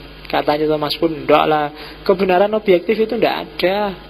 Kebenaran itu hasil kesepakatan demi kesepakatan, sifatnya intersubjektif. Mana yang disepakati ilmuwan, itulah yang benar sebenarnya dunia ilmiah itu. Dulu orang sepakat bumi datar, ya jadilah bumi datar. Terus orang sepakat bumi bulat, ya jadilah bumi bulat. Cuma itu aja, kesepakatan demi kesepakatan. Seandainya sampai hari ini orang tidak ngerti bumi bulat, kan tetap kita bisa hidup enak. Ya kan, kita bisa hidup nyaman. Oke, itu Sociology of Knowledge. Urusan sosial, bukan urusan objektivitas keilmuan. Perennialisme tadi contoh dunia pertama, Swan, Nasser, Rene Guénon, dan kawan-kawan. Yang posmo jenis pertama. Ada juga feminisme, Sandra Harding, Linda Nicholson, Donna Haraway, dan kawan-kawan. Itu termasuk manifestasi gerakan yang mengupayakan melampaui cara berpikir modern. Kenapa feminisme masuk? Ya karena di antara yang harus didekonstruksi oleh orang-orang posmo adalah mode budaya patriarkal benar salah versi orang modern untuk urusan budaya. Oke. Kan patriarkal itu pusatnya ada pada laki-laki. Apalagi peradaban yang dikritik Marx yang namanya kapitalis. Itu kan sangat tidak enak bagi perempuan. Kapitalisme itu berarti kerjanya terus ning pabrik. Seandainya laki-laki dan perempuan sama-sama ke pabrik, berangkat pagi pulang sore, perempuan kerjanya jadi double. Di pabrik dia kerja, di rumah dia kerja. Seandainya yang kerja laki-lakinya saja terus dibagi, yang laki-laki yang di luar rumah, yang perempuan di dalam rumah. Yang perempuan ngurusi rumah, anak dan lain-lain, yang laki-laki cari uang. Akhirnya apa? Sama-sama kerjanya, sama-sama capeknya. Cuma yang laki-laki dapat uang, yang perempuan gak dapat uang. Yang ngasih uang yang perempuan kan yang laki-laki, yang dihabiskan untuk kepentingan rumah tangga.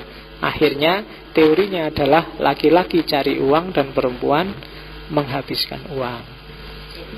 Ya kan, polanya kan jadi kayak gitu. Padahal sama-sama kerja, sama-sama capeknya. Itu dampaknya kapitalisme. Atau dibalik aja deh bagi kerjanya, perempuan yang kerja di luar rumah, laki-laki yang di dalam rumah. Soyo kepenaan laki-lakinya. Oke, maka feminisme masuk salah satu klaster untuk melampaui cara berpikir modern. Oke, apa aja konsep dasarnya posmo? Secara umum ada 5. Yang pertama, menolak semua narasi besar. Nah, nggak perlu tak jelasin lagi. Jangan percaya kalau ada narasi tunggal, narasi besar menjelaskan sesuatu yang kompleks dengan satu hal, satu teori, satu konsep. Pasti tidak memadai. Misalnya, filsafat di dunia Islam itu mati karena kritiknya Ghazali terhadap filsafat. Itu seolah-olah masuk akal, tapi kalau dipikir-pikir, apa iya? Berapa orang yang baca kitabnya Ghazali dari sekian juta umat Islam? Terus seperti apa pikiran di kitab-kitab bisa mempengaruhi perilaku orang? Apa iya hanya gara-gara Ghazali ngomong filsafat itu kafir, terus orang dunia Islam gak mau filsafat lagi sampai filsafat mati? Nah, itu namanya grand narasi. Narasi tunggal untuk menjelaskan realitas yang sangat besar dan kompleks. Banyak di TV-TV kan sering gitu, kamu dibohongi oleh narasi-narasi tunggal. Ah, ini gara-gara ini terus jadi ini gara-gara, seolah-olah hanya gara-gara itu terus. Padahal itu mungkin fakta dan fenomenanya kompleks. Itulah. Yang kedua, konsep dasarnya semua kebenaran itu lahir dari konstruksi sosial. Sifatnya subjektif, paling banter intersubjektif. Konsep kedua. Yang ketiga, fragmentasi, decentered self. Diri yang lepas dari pusat. Selama ini di orang modern, identitasmu selalu dikait-kaitkan dengan pusat. Kayak ciri yang kelima itu. Jadi aku NO, koyo-koyo wis NO itu identitas finalku dan selesai, dan aku tidak mungkin punya identitas yang lain. Modern kan gitu. Decentered itu coba kamu tarik lagi sampai kamu ngerti bahwa ada multiple conflicting identities. Kamu sebenarnya punya banyak topeng, punya banyak identitas. Itu yang bikin kamu salah paham karena hanya lihat satu topeng saja. Dai sejuta umat. Nah, kamu hanya lihat dai-nya saja. Maka ketika dia punya kasus sama artis, terus kamu bingung. Iki arep ndak tak sukai wong dai, dungone mandi. Kalau enggak kan kamu mikirnya ke sana akhirnya kan. Jadi kalau Pak Yaimu terus nikah sama santrinya umur 16 tahun, kamu juga enggak berani marah. Kenapa? Kiai kan itu. Kamu lihatnya hanya satu identitasnya. Padahal orang itu punya multiple identities. Gitu. Kayak kamu kalau Facebookan itu loh, kadang-kadang gayanya kayak orang bijaksana, kadang-kadang gayanya kayak anak gaul, kadang-kadang gayanya kayak anak soleh, kadang-kadang sebenarnya kamu memang punya semua potensi, punya semua identitas. Biar nggak dianggap mahasiswa nggak gaul, terus kamu menampilkan dirimu seperti apa. Biar dianggap mahasiswa yang soleh, kamu tampilkan dirimu seperti apa. Aku itu Jawa loh, aku itu Indonesia loh, aku itu mahasiswa loh, aku itu Jogja loh. Aku itu semua kan identitas-identitas. Ketika kamu mengidentifikasi dirimu dengan identitas-identitas ini kan terus kadang-kadang ada conflicting. Dan postmodern melihat itu. Ketika kamu melakukan ini dalam rangka apa sih? Oh, ini cuma dalam rangka jaim. Oh, kalau ini cuma dalam rangka pencitraan. Oh, kalau ini serius ini karena dia memang benar-benar. Nah, itu identitas demi identitas. Ketika kamu ngaji ke sini, kan kamu juga bawa identitas. Aku peserta ngaji filsafat, aku santrinya ngaji filsafat, identitas. Kalau begitu kamu ke sini salah bawa identitas juga kacau. Ya mbu, identitas apa yang kamu bawa ke sini? Mungkin aku adalah mahasiswa aktivis. Wah, begitu nyampe sini kamu teriak-teriak demo misalnya, anti BBM misalnya. Ya enggak apa-apa, paling tak suruh kampanye di depan anti BBM biar aku enggak ngomong lama-lama. Nah, itu multiple conflicting. Kamu harus tahu kapan identitas A dipakai, kapan identitas B dipakai, kapan identitas C dipakai. Dan ketika orang melakukan sesuatu kan kamu bisa lihat, oh ini Jokowi ketika dia menampilkan dirinya jadi presiden. Oh ini Jokowi ketika dia menampilkan dirinya jadi seorang bapak. Oh ini Jokowi ketika dia menampilkan dirinya jadi anggota partai. Oh ini, kalau kamu nggak cerdas kayak gitu, kamu kebingungan sendiri nanti. Dan yang terakhir, itu ciri hari ini adalah realitas hari ini adalah realitas yang mass mediated. Realitas yang banyak dikonstruksi oleh mass media. Itu nanti sering dikritik oleh yang Brodiat. Akhirnya apa? Kamu tidak bisa membedakan mana asli, mana palsu. Jadi hari ini realitas itu yang kelihatan asli bisa palsu, yang rasanya kok palsu tapi sebenarnya asli. Itu kita susah membedakan. Kenapa? Karena mass mediated. Kalau saya ngomong mass media berarti hubungannya dengan kepentingan, hubungannya dengan kekuasaan, dan tidak sesederhana pikirannya orang modern. Pokoknya ada bukti fisiknya berarti itulah. Tidak selalu begitu. Wong bukti fisik itu bisa direkayasa. TV-TV kadang-kadang ya Sebelum wawancara juga diatur dulu yang diwawancarai. Kalau nggak cocok nggak diwawancarai. Ya, Metro TV itu misalnya, atau TV One itu, kalau ada telepon masuk, sering-sering nggak langsung ngomong di TV meskipun itu live, tapi diajak ngobrol dulu. Kalau arah ngomongnya sesuai dengan visinya TV, baru dia dimasukkan lain untuk ngomong. Kalau enggak. Ya, jangan dianggap live itu jujuk masuk langsung plung masuk dia bisa ngomong, bisa kacau urusan. Kalau tiba-tiba masuk maki-maki apa misuh-misuh kan kelabakan yang punya itu. Maka diatur kadang-kadang. Kadang-kadang kamu nggak akan bisa masuk karena penelponnya juga sudah diatur untuk menggiring opini. Nelponnya dari Jakarta ngomong ini dari Kalimantan bu, mesti gitu. Bisa aja. Dan kamu percaya aja, wah berarti orang se-Indonesia itu kayak gitu. Mass mediated reality. Jadi kamu tiap hari dibohongi. Loh, tidak apa-apa, berarti kamu kan dizolimi ya. Doanya orang yang ya, doanya yang terzolimi itu kan doanya makbul. Jadi alhamdulillah aku dibohongi terus, doaku berarti makbul. Manfaatkan itu untuk doa biar kamu cepat lulus. Oke, konsep dasarnya postmodern.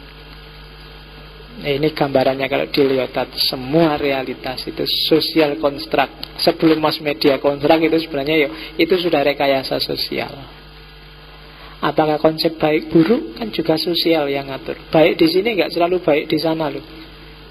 Tuhan, metaphors of God, itu Allahnya satu, tauhid, Allah yang Maha Esa. Tapi ternyata Allah versimu dengan Allah versinya FPI beda loh. Buktinya mereka kayak gitu, kamu santai-santai kayak gini. Allahnya yang di sana kemerungsung, yang di sini santai-santai. Ya kan? Loh, metafornya tentang Tuhan juga sosial konstruk, dibentuk ternyata. Bahasa juga begitu. Tentang dirimu juga citra dirimu kan kamu menggambarkannya sesuai imajinasi sosialmu. Ganteng itu kayak gimana ya? Gaya itu kayak gimana ya? Soleh itu kayak gimana ya? Mahasiswa baik itu kayak gimana ya? Kamu kan selalu mengasosiasikan dirimu dengan citramu itu. Jadi self, diri juga konstruksi sosial.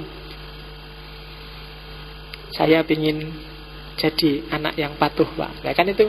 Terus patuh versimu kayak gimana? Pasti kan referensinya ke dunia sosial.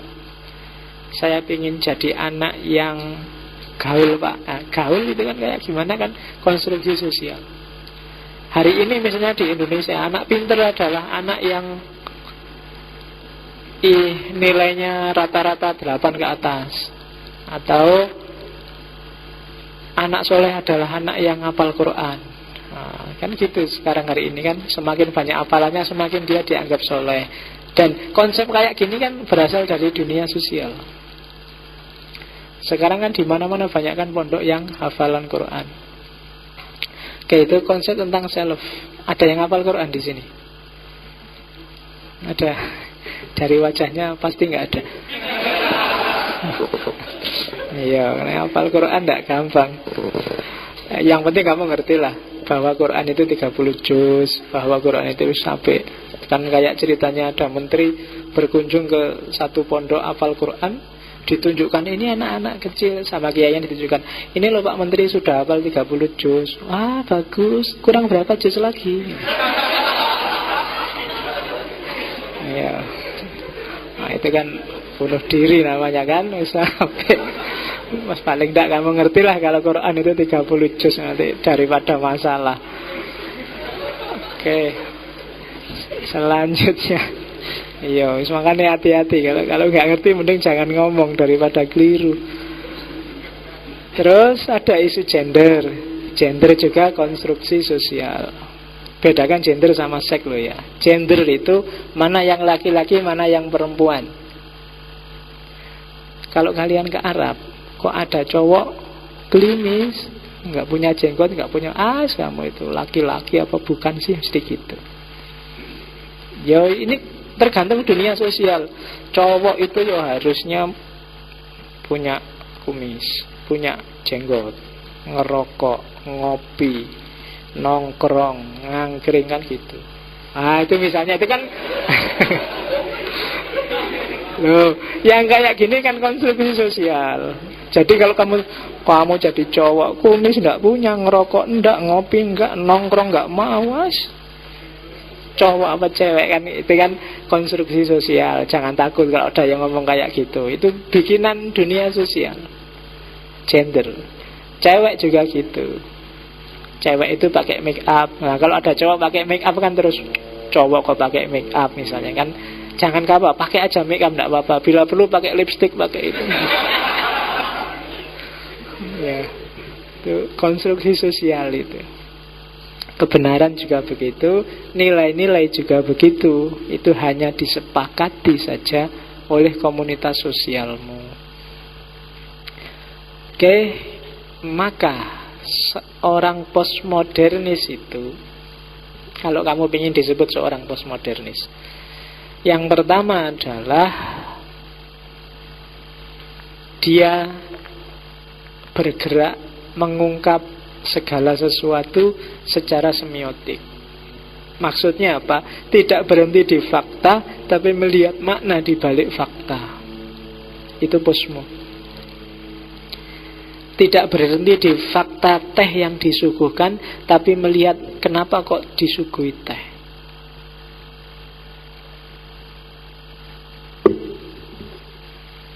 Tidak melihat fakta bahwa tiap malam Kamis kita ngumpul di sini, tapi juga mengungkap apa sih makna ngaji ini bagi para pelakunya. Itu semiotik. Yang kedua, skeptis. Jangan gampang percaya dengan kebenaran yang disodorkan di depan matamu. Tak ulangi lagi, matamu. Lunda, ya tak ulangi biar kamu jelas. Jadi pertanyakan, jangan mudah percaya. Hermeneutical skepticism. Apa iya begitu? Seandainya iya begitu, apa iya harus aku maknai seperti itu juga? Seandainya harus aku maknai seperti itu juga, terus apa gunanya buatku? Dan seterusnya. Itu jadi hermeneutical skeptis. Oke, melacak substansi. Yang ketiga, memiliki kesadaran pluralitas. Kebenaran apapun, pengertian apapun, pengetahuan apapun yang kamu pahami, sadarilah bahwa pemahamanmu hanya salah satu wajah dari realitas yang sedang kamu pahami. Pasti masih banyak sisi-sisi lain yang bisa kamu ungkap atau belum kamu ungkap. Apapun yang kamu lihat.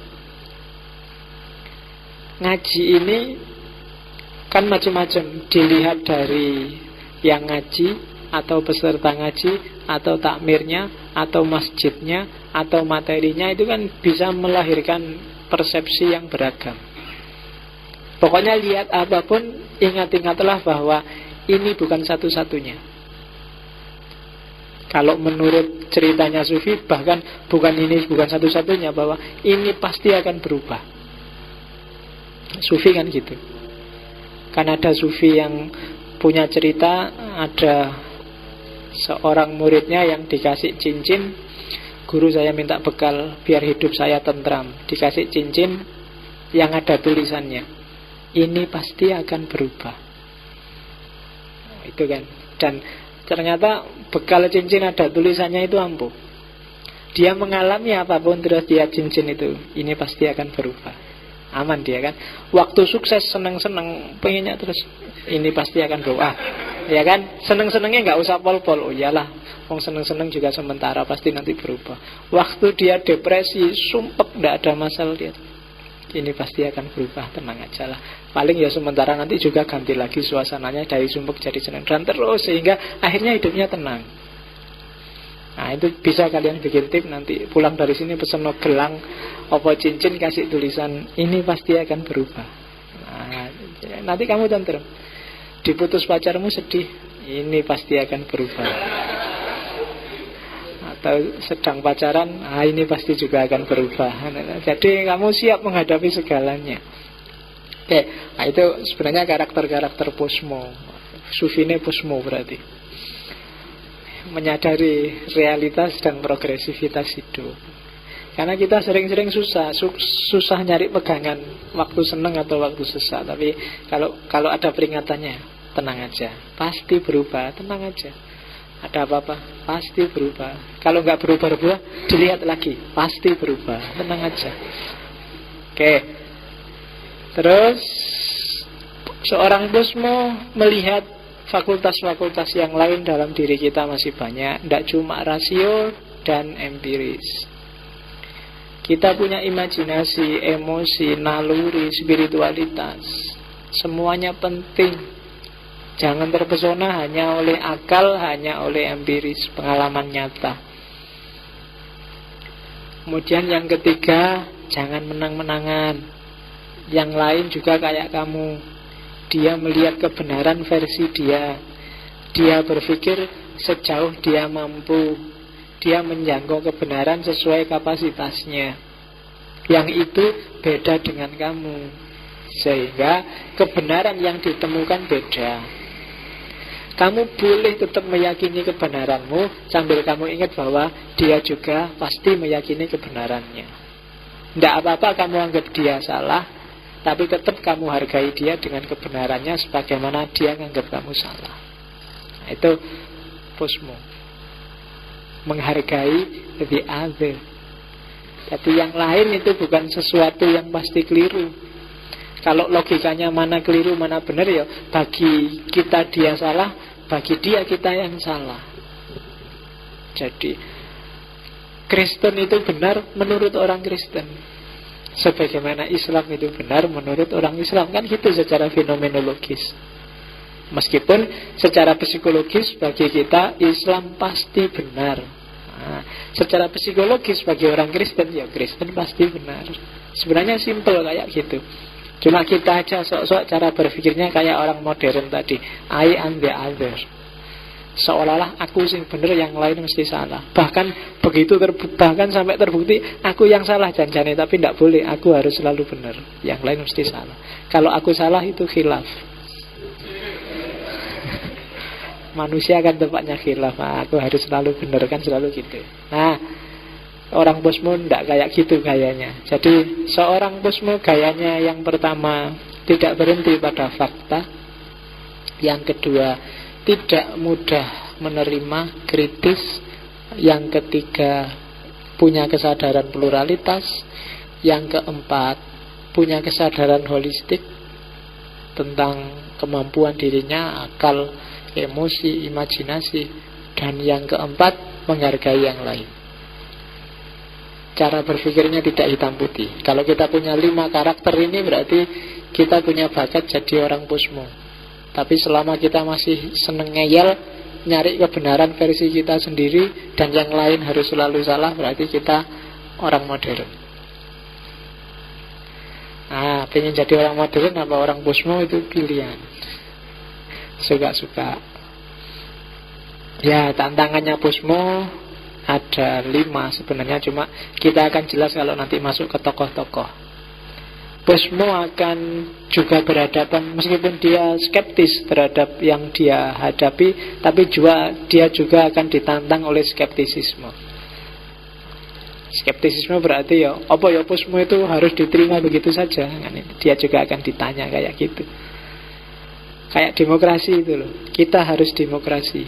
Apakah yang anti demokrasi harus kita toleransi juga enggak? Atas dasar demokrasi. Itu kan bulat nanti persoalannya. Bahasa dan metabahasa. Yang kedua, rasionalisme. Terlalu posmo juga, pada gilirannya kita akan ketabrak rasionalisme. Karena dalam hidup kita pasti ada sunatullah yang sifatnya rasional. Yang itu kadang-kadang tidak bisa dibantah. Yang ketiga, objektivisme, karena memang ada sisi-sisi hidup yang sifatnya objektif, yang tidak selalu subjektif. Yang keempat, ekonomisme. Ekonomisme ini yang tidak ada tandingannya, karena orang mikir apa saja kalau sudah masuk ekonomi bisa berubah-ubah. benar bisa jadi salah, salah bisa jadi benar. Itu ekonomisme. Yang penting siapa untung, siapa tidak untung, cuma itu kan. Nalar ekonomi itu kan nalar yang cari keuntungan sebesar-besarnya. Yang paling bermain adalah kepentingan. Yang kelima, konsumerisme. Ini kelanjutannya ekonomisme. Konsumerisme itu orang-orang yang malas mikir, malas berproduksi, bisanya cuma mengkonsumsi. Itu yang kita sebut pasar.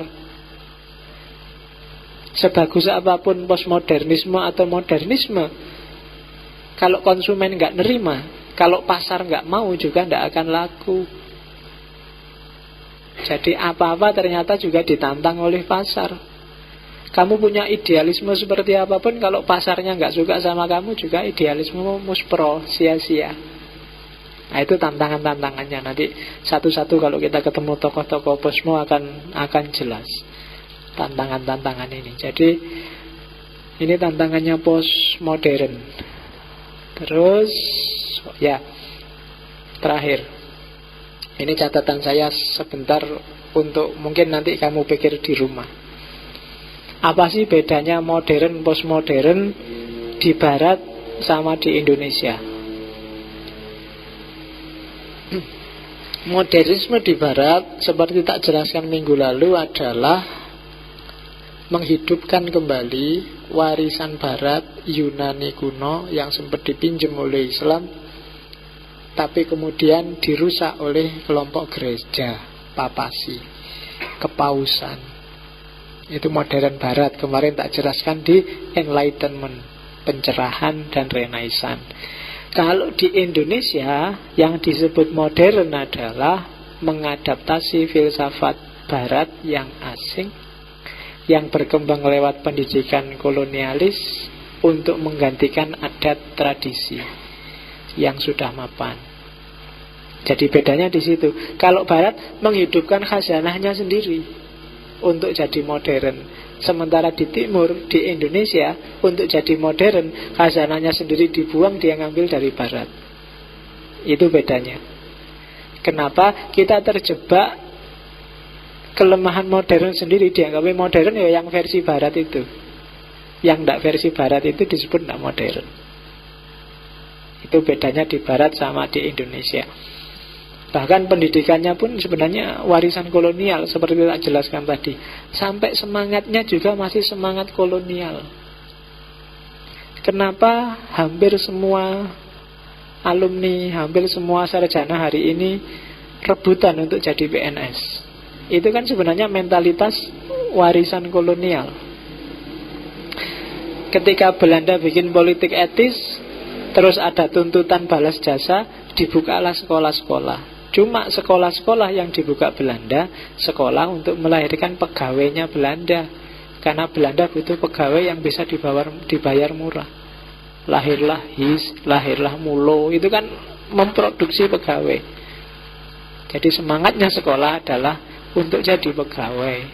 Ternyata warisannya kolonial itu sampai hari ini. Begitu dibuka lowongan pegawai PNS, yang dicari 4, yang daftar 4.000. Ya kan, mentalnya masih mental warga terjajah. Oke, itu bedanya modern di barat sama modern di timur. Itu yang harus kamu refleksikan. Jangan-jangan kita butuh modern versi kita, bukan modern versi barat. Kayak apa modern versi kita? Yo, ayo dibahas. Atau postmodern. Kalau postmodern di barat itu melampaui modernisme dengan filsafat baru, dengan mengkritik filsafat modern sesuai dengan kondisi konkret historis alamiah yang ada di barat sendiri. Itu kan mengkritik karena ada perubahan situasi di barat sendiri, sehingga modernisme terus digugat.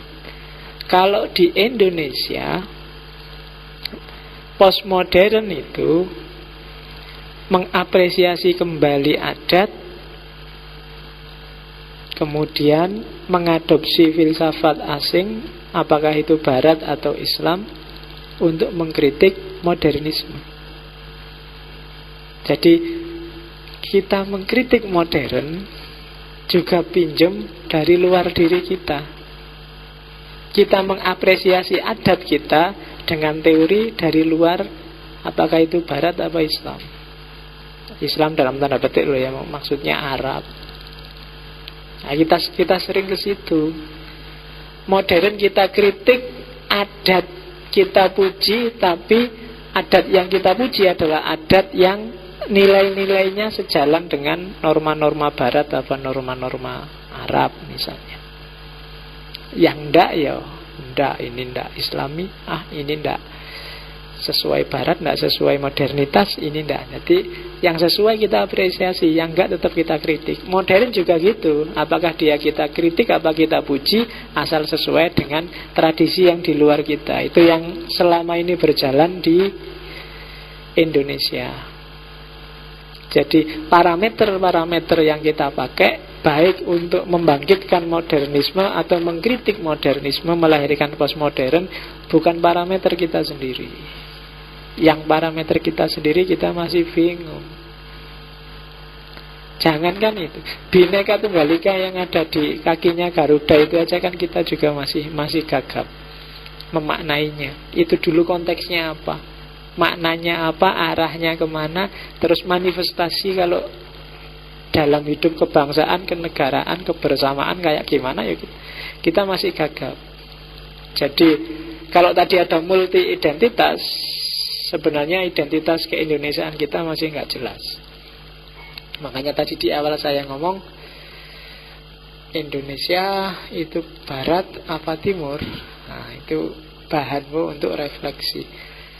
Karena kalau tidak, Indonesia akan tetap seperti ini sampai besok-besok. Dia akan kehilangan identitas, akan selalu diombang-ambing. Yang datang selatan dia ikut ke selatan, yang datang utara dia ikut utara. Tidak cuma kamu, presidennya juga gitu. Ketika dia sendiri nggak ngerti apa Indonesia dengan segala karakternya, maka logikanya cenderung jadinya pragmatis untuk kepentingan-kepentingan dia, kepentingan sementara, jangka pendek, kepentingan dan seterusnya. Kuncinya kamu love wisdom, apa love success, apa love pleasure. Kamu pingin senang-senang, atau pingin hidupmu sukses saja, atau pingin menemukan kesejatian, puncak yang namanya kebijaksanaan. Kuncinya di situ. Kalau sekedar senang-senang saja, selamat jalan, Indonesia pasti pada saatnya akan hilang. Kalau mengejar sukses, tergantung sukses apa yang ingin kamu raih. Kalau ingin terjamin, yang dikejar yang sejati, bukan yang palsu. Love, wisdom, itu yang disebut filsafat. Oke, saya kira itu pengantar bosmu. Ini baru pengantar. Minggu depan kita mulai masuk 1-2 tokoh. Entah tokoh yang mana yang saya bawa, ditunggu saja biar kejutan. Lah iyalah, saya juga. Yang penting yang tadi, yang tokoh-tokoh itu pasti tak bawa salah satu dari yang ada di atas. Apakah itu Derrida, apakah itu. Tapi tokoh-tokoh ini pasti nanti. Selama postmodern kita nggak akan lepas. Mungkin tak ambil satu-satu dari tiap klaster, atau mungkin ada klaster yang tak anggap harus diloncati karena ada di sesi yang lain mungkin juga. Tapi tidak akan lepas dari orang-orang yang tak tulis di situ untuk postmodernisme. Oke, alhamdulillah nggak ada yang tanya. Sudah jam 10 ya, wis ndak apa-apa wis. Kalau ada yang tanya di balik layar ya, tidak di depan layar, wis jam 10. Oke, insyaallah kita ketemu minggu depan. Wallahul muwaffiq, wallahu a'lam bissawab. Wassalamualaikum warahmatullahi wabarakatuh.